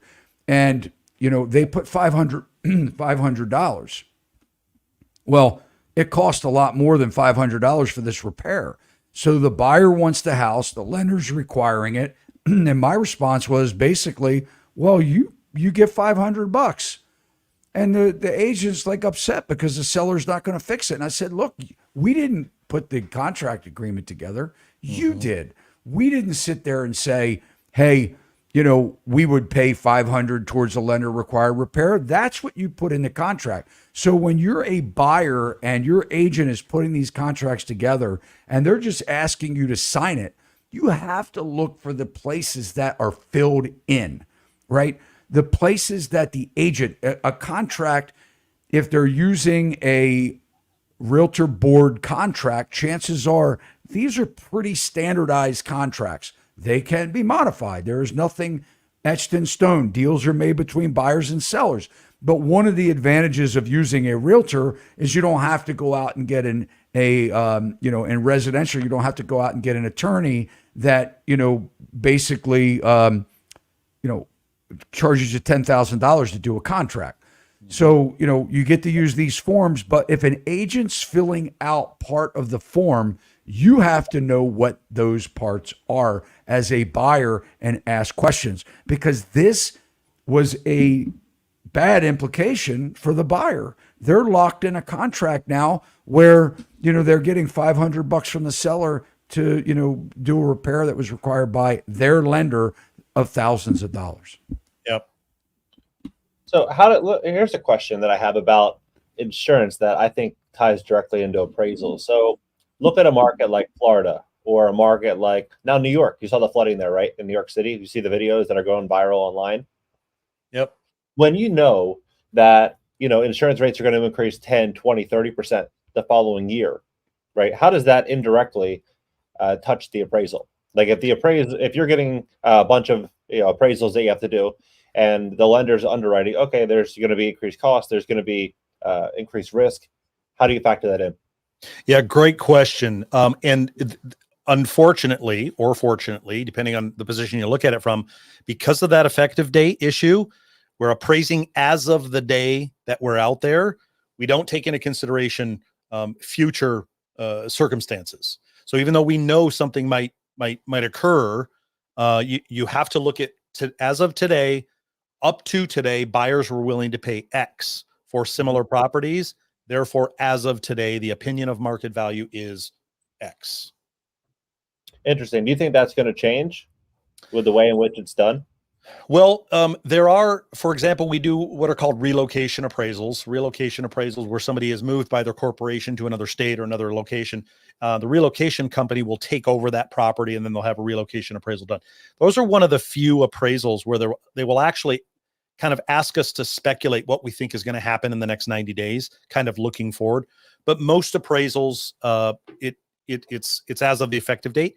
It's Yep. a great question. I don't necessarily know because I don't know I think it would create too much latitude on the spectrum for appraisers to now try to speculate what might occur in the future. I mean, imagine we already know that if you have 10 appraisers appraise the same property, you're going to get 10 different opinions of value. We know that. Yep. Now imagine if you said, oh, by the way, you can look out 6 months and try to guess what's going to occur in the market and add that into your valuation. The range of values will get even wider. Yeah. So no, the question is more so from the bank's perspective. So like you give your answer, but at the end of the day, the bank is the one that is going to be funding the loan or denying the loan. Yeah. So when Glenn Kelman came out a couple of years ago and said that it's going to be harder to sell properties in areas that are deemed quote unquote higher risk, does that mean that they're going to be, and this is a conversation, does that mean that it's going to be harder for the appraisal to be able to hit over that, I guess, that threshold which a bank would want to lend on? Yeah, I think from the appraisal standpoint, you'll see that lagging. An appraisal is kind of a lagging indicator. You got the lead measures, what's happening and what's occurring. You'll see it over the years, over a year or two, where the appraisals will start coming down as that it hits the market and affects buyers. Yeah, that makes sense. We have a super cash that I would like. Yep. Good. Yeah. Okay. So a little lengthy, but it's a two-part slide here. So I was listening to Real Estate Mindset and he went over a video that was asking that was saying that people are still able to buy houses because the stock market is still high. I forgot to ask him. Goes on to say, how does that work? Do people take loans out against the stocks for a cheaper APR? Is that legal, or sell off stocks to buy cash? Yeah, John, Good you want question. to take that? People take out loans against their stock for cheap. I don't see that happening as much right now. Maybe before the mania, like 2021, when everybody and their mom wanted to be a home flipper. But right now, I'm seeing, at least from the people that I'm around, people that are buying, they have the cash and they're not putting down 5%, 6%. They have 40% down, they have 50% down. They want to buy because they want to do it, not they have to do it. So that's what I'm seeing. I don't know what you're seeing, Blaine. Yeah, I would agree. I mean, there are things you can borrow against a 401k and things like that, but I don't think it's a widespread scenario where people are borrowing against their stocks or anything like that. Yeah, not now. And I I mean, certainly it's what you have right now. I mean, the stock market's very volatile right now. I mean, it's we're watching what's happening to the bond market and the effects that it's having on the stock market. So the risk is there. I don't see that happening where people are getting cheap loans on their stock account. These are also loans that can be called to. And so, I mean, if things start to fall down below market value, and I'm not a stock broker, but I do, know a little bit about this. I think maybe what Travis was saying, and I don't want to put words in his mouth, but I think what he was kind of saying is that people are still making money in the stock market. So, they're thinking that, their finances are a lot better than what they really are. And you know what, I just want to caution people, on is that when things happen, they happen fast. So, I mean, it's like it's unbelievable, right? So we just take COVID, for instance. I was in New York City in January of 2020, and I was there on a commercial real estate conference, and an agent and myself, we walked into a store. I mean, I remember it like it was yesterday. We went in B&H Photo because I was picking up a lens and that we needed, and was already on will call. And I walked into the store and I saw people wearing a mask, and I had no idea what was going on. And I said to the guy, the security guy at the door, I said, "Man, what's with all the masks?" He said, "Well, it's coronavirus." And I'm like, "Coronavirus?" Well, yeah, I had seen on social media, we saw like a lot of the cartoons and stuff with Corona bottles and things like that. And literally in March, we are in a full-fledged lockdown, where it's like the shelves are bare, everything is empty. And I think that what happens is that's how it happens. When we look at the great financial crisis, and the stock market crash, and we all of a sudden wake up one day and we go, oh my gosh, what is going on with the Dow? What's happening here, right? And that's how it works. And that's the dangers of mainstream media. That's the dangers of not reporting what's going on accurately. That's the importance of platforms on YouTube, where you can look at people that they don't have special interest groups, swaying them towards a certain narrative. We can bring common sense here and say, look, guys, if you don't hear this, if you don't see 1.3 trillion in credit card debts mounting, if you don't see where the majority of millennials now, that age group, are falling behind and not paying their auto loans, they're already not paying their student loans. Now they're not paying their credit card loans. Now they're behind in all these things, and now they own a home. And now 40% of the mortgages happened in the last 3 years. And you start looking at all this stuff and you go, man, we are one black swan event from having a complete financial collapse.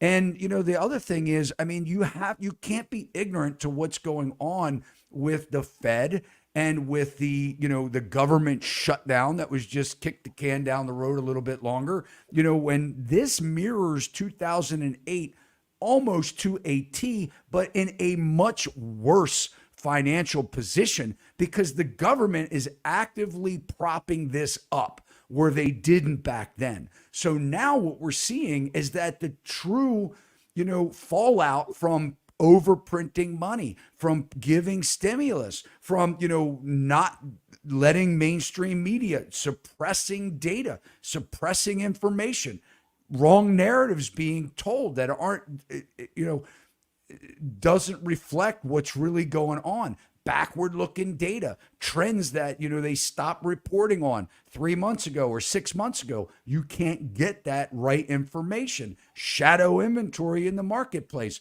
It goes on and on and on. And if you can sit here and say that you trust that this economy is strong, and that you trust that this job market is going to continue the path that it's on, and you can trust that home prices are going to continue to rise despite affordability factors, my friends, you need to dive deep into the data.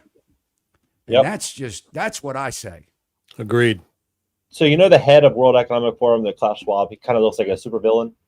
A couple of years ago, everyone thought that he was like a joke, and now people actually listen when he says something, because they know, he probably has more authority and power than most people that are running any head of government. Well, what he came out and said 2 days ago, he met with Karen Bass, the mayor of LA, and they said by 2030 there will be no private vehicles in LA, and they're going to be repurposing highways as parks and housing. So when people think that we're going back to 2018, this is the new normal. Get ready for uncertainty. Have your money tucked away for a rainy day, to say the least. Don't think we're going to have some type of soft landing, because at this point in the world, anything can happen. They were planning that too, John, way before the pandemic, my friend. Yep. They were planning this way before the pandemic. They were talking about mass transit, mass transportation, and autonomous cars, that we would not own cars in the cities. Autonomous cars would be driving us to our last mile, right? We'll take from to and from work or wherever we have to go. We'll take mass transit, mass transportation, and then you will have an autonomous car pick you up and take you the final mile to your front door, to your home. 15-minute cities. This stuff has been in the works for a very long time. If you look at all of the green energy bills that are out there, all of the things they're trying to take away, there is no way possible. The first day that you buy your your electric car, the first thing that you're thinking about is, am I going to have enough energy to get to my destination? And where the heck are all the charging stations? Now, imagine everybody having electric cars. It's not practical. It's I not bought my wife a sustainable. Tesla years ago, and I totaled it. And when I totaled it, I was like, "Thank God I can get rid of this."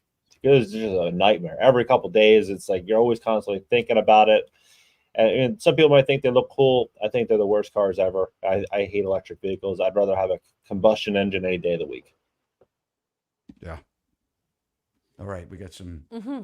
super chats. Let's answer these questions. No more super chats at the moment, but that's okay. Right. We do have some thoughts, and then there's a question here. So this is another local observation. In major college town in Maryland, seen many landlords here, now seeing homes bought in the last few years just sit vacant with no renters.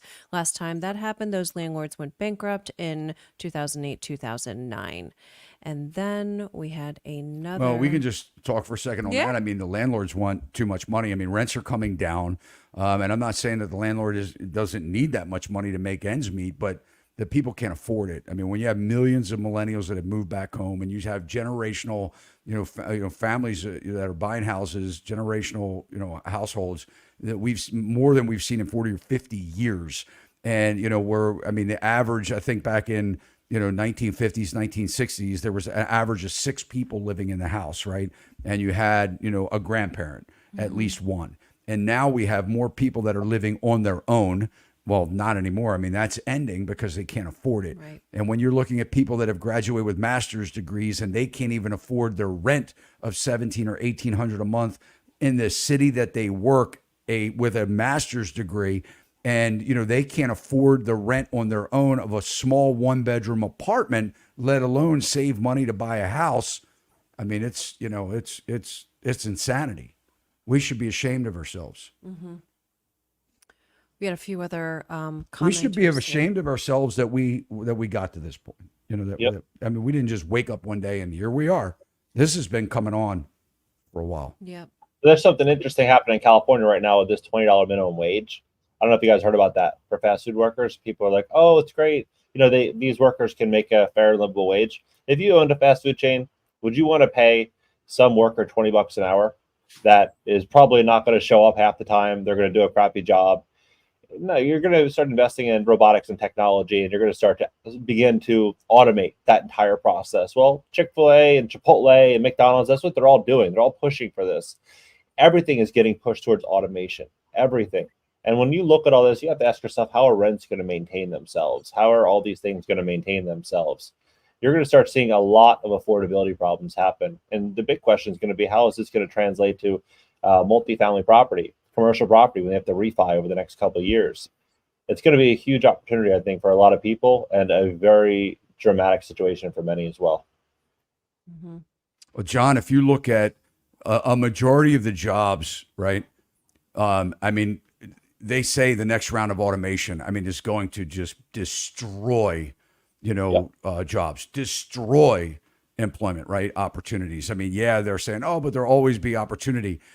What we had decent paying jobs for, the jobs are obsolete, man. They are gone. If you think about, a large portion of what people went to college for will be wiped out with AI, right? Think of the whole marketing and advertising industry, right? It's crazy.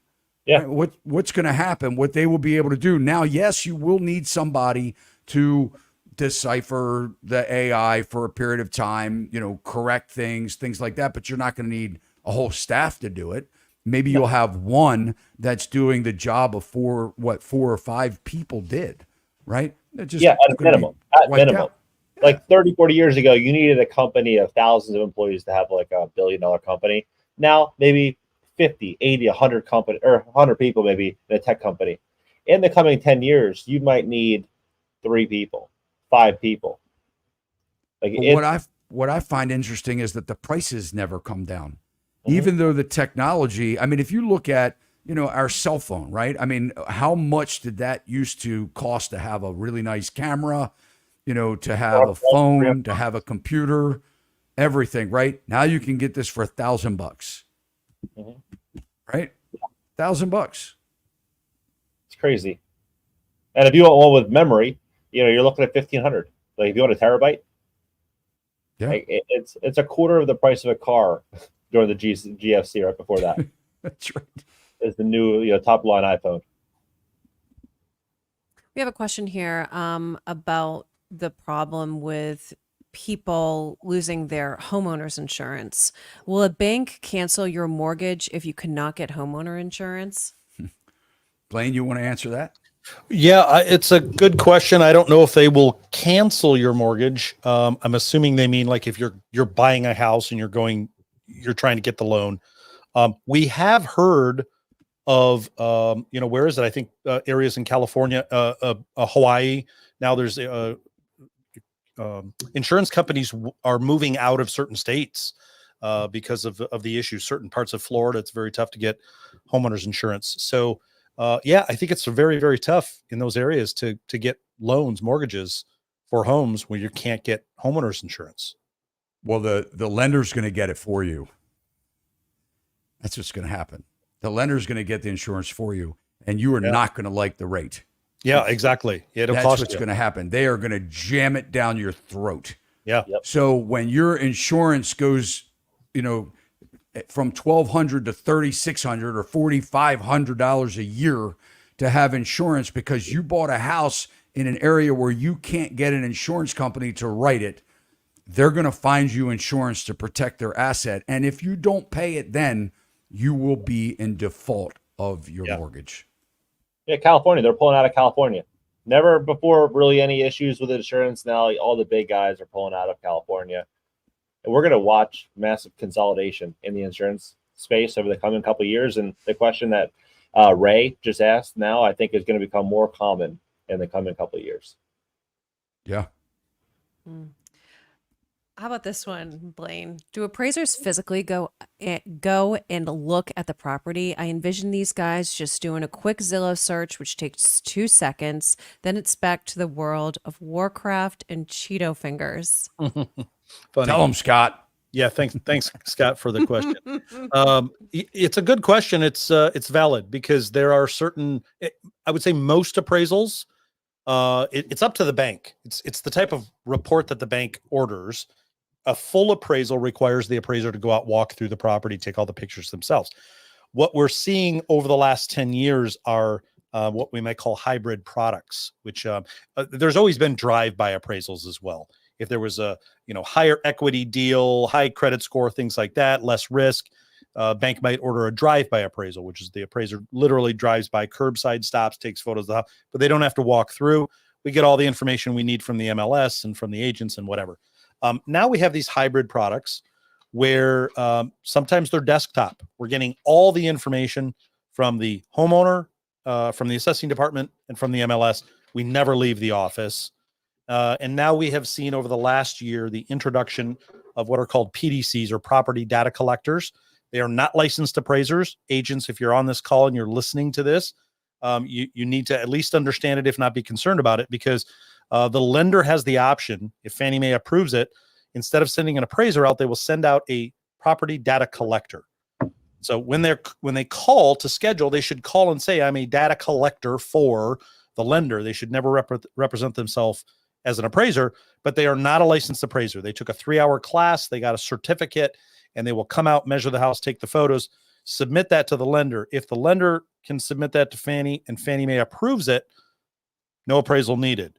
If they submit it and the lender doesn't like it, or Fannie Mae doesn't like it, they want more, then they will submit that data that's collected by the property data collector to an appraiser sitting at a desk, and they will finish the analysis. They'll add the comps and finish and put the opinion of value in there. So there are some instances where the appraiser does not go out to the property, but that's all dictated by the lender and the product needed.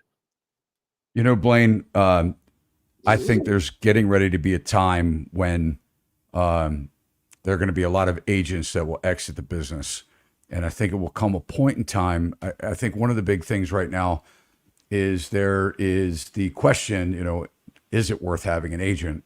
And I think, unfortunately, our industry has ran such amok over the last, 10 or 15 years. I think it's been that long I don't think it's anything new to where, so many people have been in the business that shouldn't have been.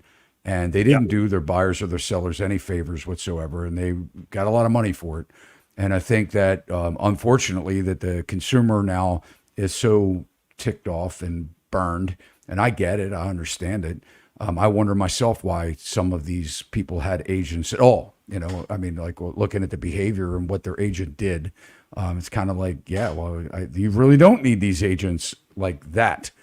So I think a lot of these people are going to start to just go straight to the sellers if they can. I think that a lot of sellers are going to just do for sale by owners, for sale by owner, because why are they going to pay the money when there's a lack of inventory and, they can just kind of do it on their own. What kind of advice do you have for someone? I mean, obviously, you know a lot about valuing a property, and, there are things that buyers should be looking for when they're hiring a home inspector. And that's even questionable too, because most of them are a joke. I won't say most of them are a joke, but a lot of them are. They took a very short course. They've never built a house. They read they read a book, right? They took a test, and, they're missing things. And there's a whole bunch of things in their contract that excludes them from any liability whatsoever, but yet they charge $600 or $700 to go through a home. And if you're a property manager and you're offended by that, I would say if the shoe fits, wear it. But the fact of the matter is I see it every day. But what would you say to these buyers that may just decide to try this on their own to, number one, be able to say, hey, how do I value whether this property is worth it? I know I'm going to pay for an appraiser somehow if I need a loan because I'm going to pay for it, and the appraiser really works for the bank. But what advice do you have for these buyers out here and what they should really be mindful of? You mean if they were buying on their own? Yeah. Yeah. Well, the beauty is, Todd, I mean, you have a YouTube channel. We're doing it right now. There's so much information available at our fingertips these days. You can get a Harvard education over the internet, essentially. So do your education, get educated. Do your research, get educated on the ins and outs of the process of the transaction, what you need to look out for.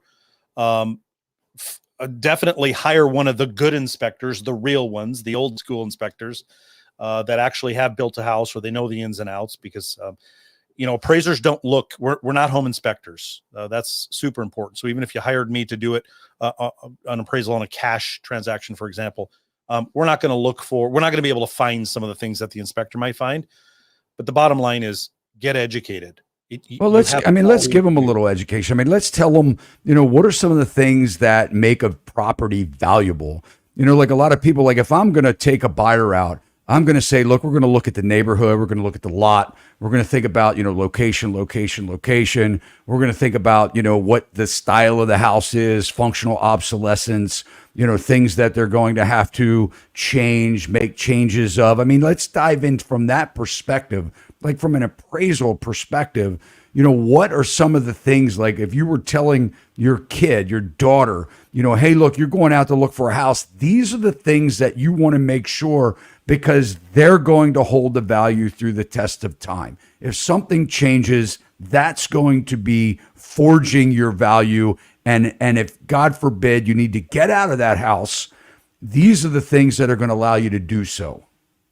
Yeah, good question. And I wish I could give an easy answer, but the most important thing to understand is everything is market specific. And when I say market, I'm using little m market, meaning more like neighborhood, immediate market specific. For example, a 3,500 square foot home in a neighborhood of 1,000 square foot homes, that's what we would call overbuilt. You're actually going to lose some value there. And vice versa, if you have the 1,000 square foot house in a neighborhood of 3,500 square, you're going to get some benefit from those 3,500 square foot homes. So anything somebody would look for in a home is going to be market specific. If you want to build a 3-stall garage in a neighborhood that typically has 1-stall garages, you'll find buyers who will appreciate that, but they probably won't pay you dollar for dollar what it costs you to build, because it's not typical and common in that neighborhood. So always look at everything as being market specific. Some markets have swimming pools, other markets hate swimming pools. So It's the market that will determine for you where you should put your money when you're either looking at a home or looking to upgrade your home. If all the houses in the neighborhood have upgraded kitchens and your kitchen is not upgraded, that would probably be a good area to focus on to bring it up to current market standards if you want to get the most dollars when you sell, essentially. Yeah. And that was a good point. I mean, what Blaine was saying initially there is, and I know this from being a builder for many years, you don't want to own the most expensive house on the street.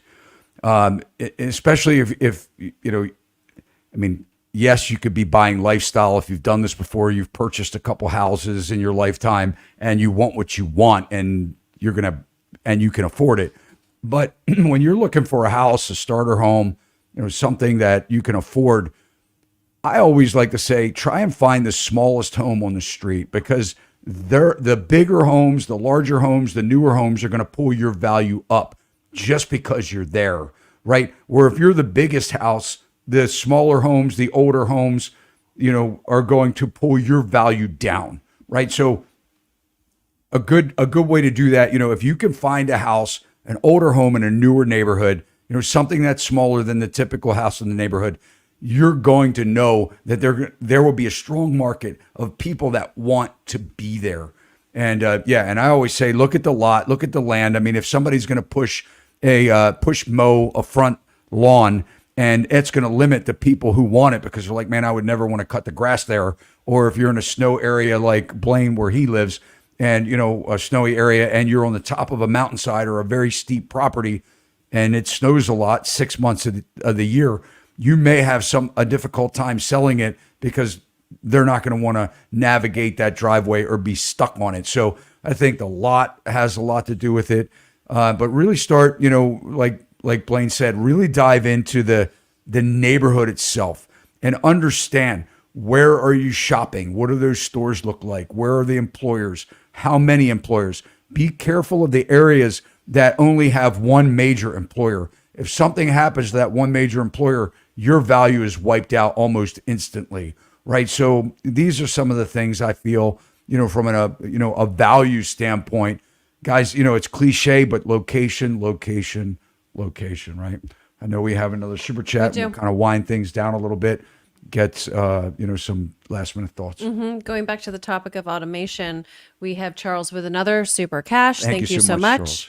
If companies are going to go more automation in any way, they need to invest more into cybersecurity. Estes Trucking Company is having issues with over 8,000 truckers in the past 48 hours due to a hack. Yeah. Yeah. That's a scary thing.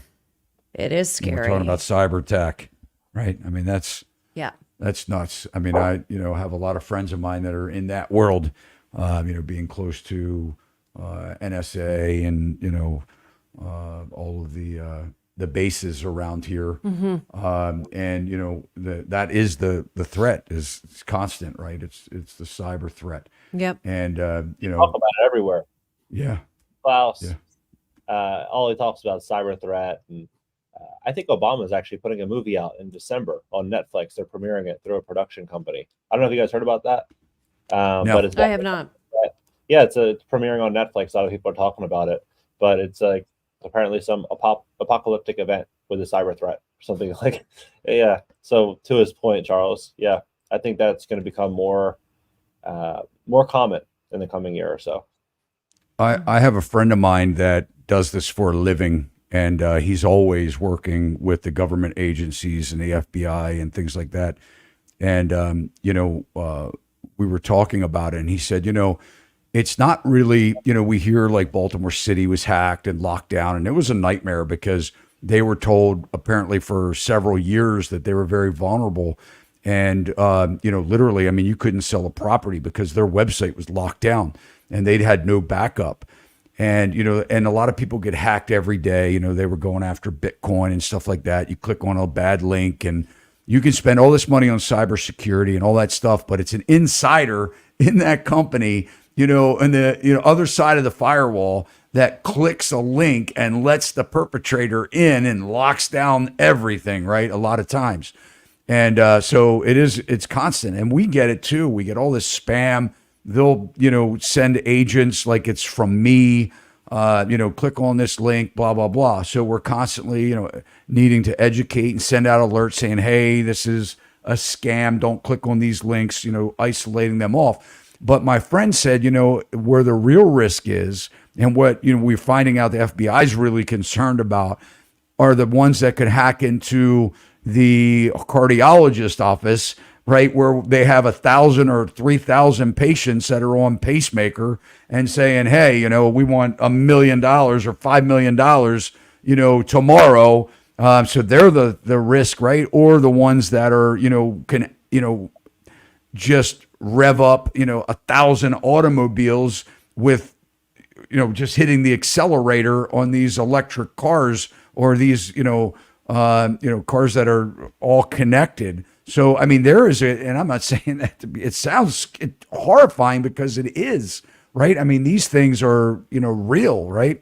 And that's what, and this same friend of mine said, he goes, you know what? He said, you think about, war and things like that. He said, man, if they shut down this internet grid, basically, the cables underneath or whatever is running underneath the ocean floor or at the ocean floor, they chop these lines or whatever happens, or our grid gets hacked and we're out of connectivity for 30 days.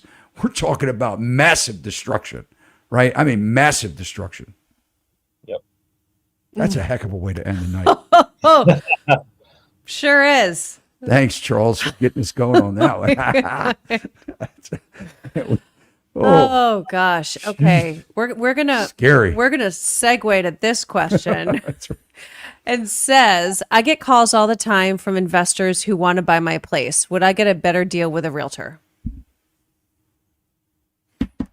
Should the only realtor in the room answer that question? This is the question, right? I would say it depends on what price point your home is, the condition of the home, whether it would work best for an investor, because a buyer wouldn't, a retail buyer wouldn't be interested. But typically speaking, the right realtor is going to earn their commission.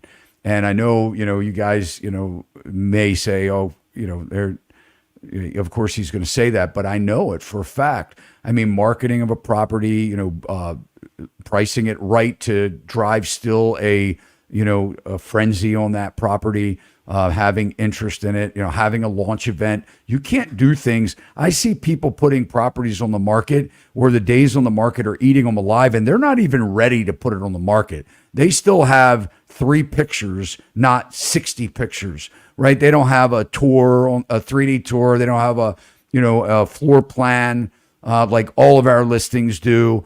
They're not prepared to launch the listing. So what happens is when you don't have a ton of eyeballs on the property and days on the market start ticking away, the value drops almost, within the first 2 weeks, right? If you don't sell that house right away, it's trouble ahead. So, the right agent you will find will make you the most, even if it's selling to an investor.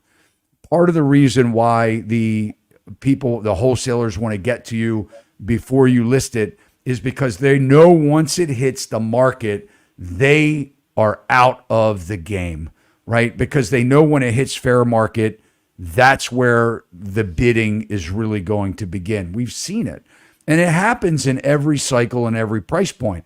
In '08, it may have been a different scenario that they listed it for $50,000 instead of $250,000, but they still got $85,000, right? So if you look at it, they could have sold it to an investor for $50,000, but they took it to a whole pool of investors on the market, and they were almost doubling their money. So I'm going to say, a very savvy real estate professional is going to make you more money than on the market than you'll ever make off the market. Mm-hmm.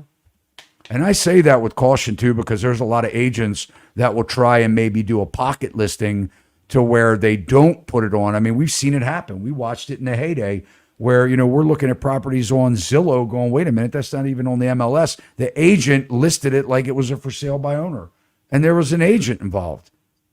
We caught a couple of them. We did.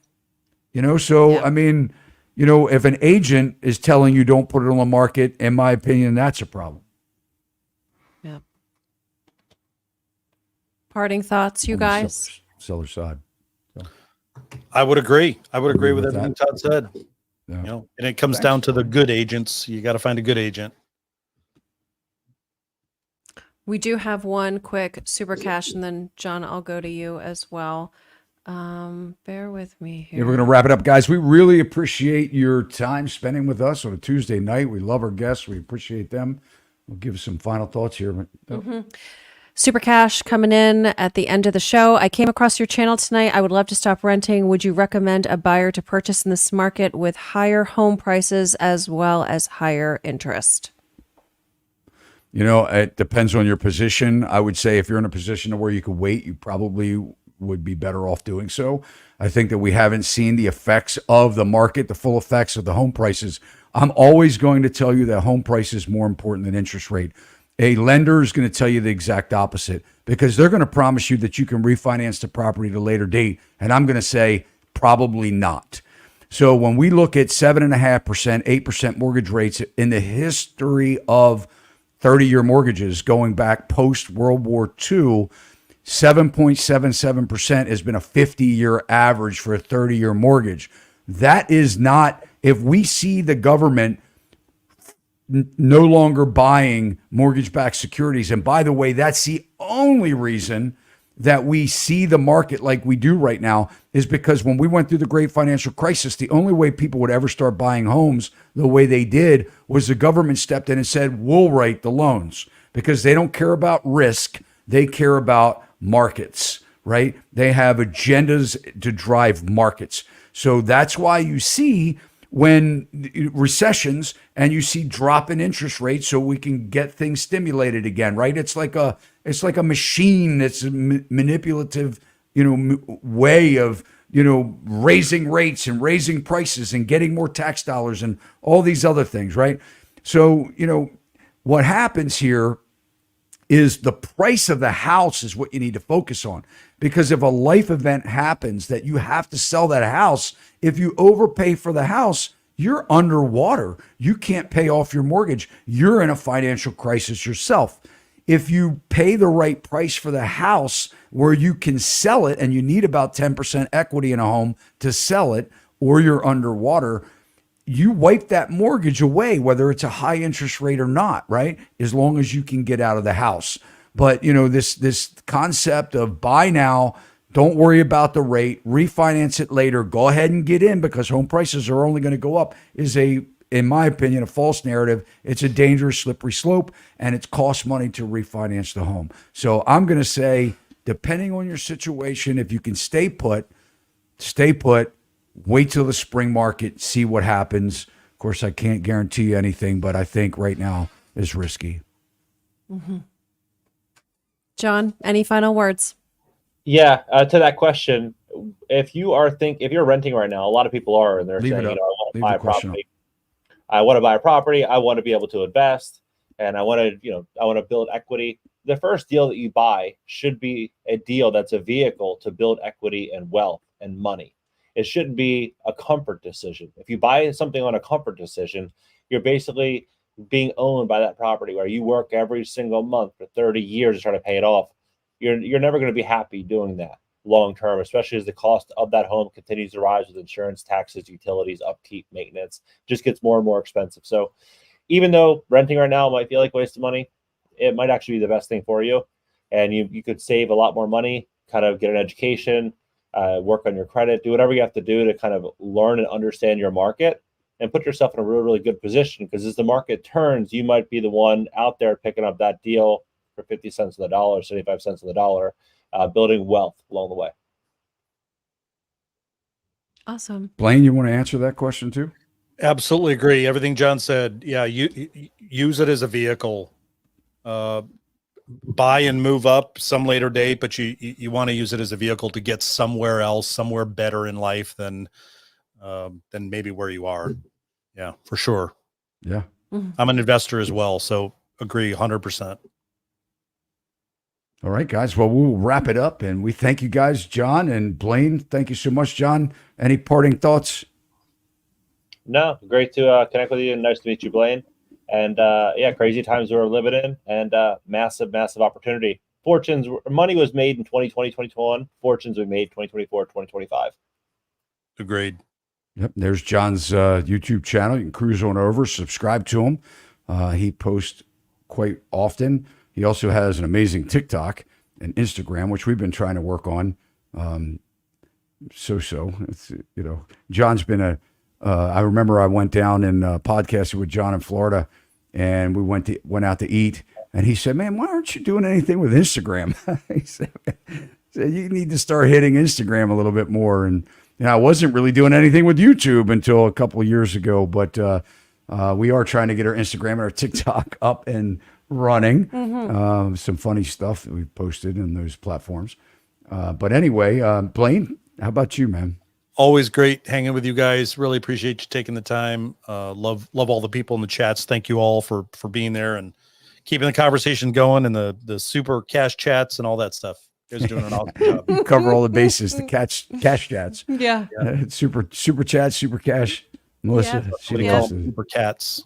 I know. I don't know how the evolution of that, but I'm sticking with it. But thank you guys both. I know it's a late night. Blaine, you're a little bit behind us, but so appreciative. Thank you so much. And all of you in the live chat, your comments and questions, we love hearing from you. And thanks for your input. And if you guys are buyers out there and you need agents, reach out to us. You can send me an email. We have agents, agent network all over the country, and we would be happy to point you in the right direction for somebody in your town, a rock star that's going to take care of you and treat you right. Somebody that we've pre-qualified and vetted out as somebody that has the same belief as we do, not necessarily agrees with everything that we do, but believes the way that we serve. And the way that we serve, and that's really important with us, that they have great reviews and that they're very committed to what they're doing, and that they're full-time agents. Guys, people get aggravated sometimes when I say I want full-time agents to help my audience and our followers, and that's because I think that's what you need in order to navigate this market, especially now. But anyway, guys, we appreciate you and thank you so much. If you haven't subscribed to our channel, it'd be great if you did so now. And like I said, share us with your friends. And that's probably, besides having your viewership, one of the biggest compliments that you can do is share this video, share our channel with people that you know are trying to navigate the storm, because we just don't cover real estate. I mean, we talk about real life financial issues that are facing us, and we try and not scare people, but just try and sound the bell to say, look, guys, don't just listen to what you're hearing on mainstream media. Dive in, hear what other things are being said. Anyway, we appreciate you. Have a great night. Until next time, see you soon. See you soon.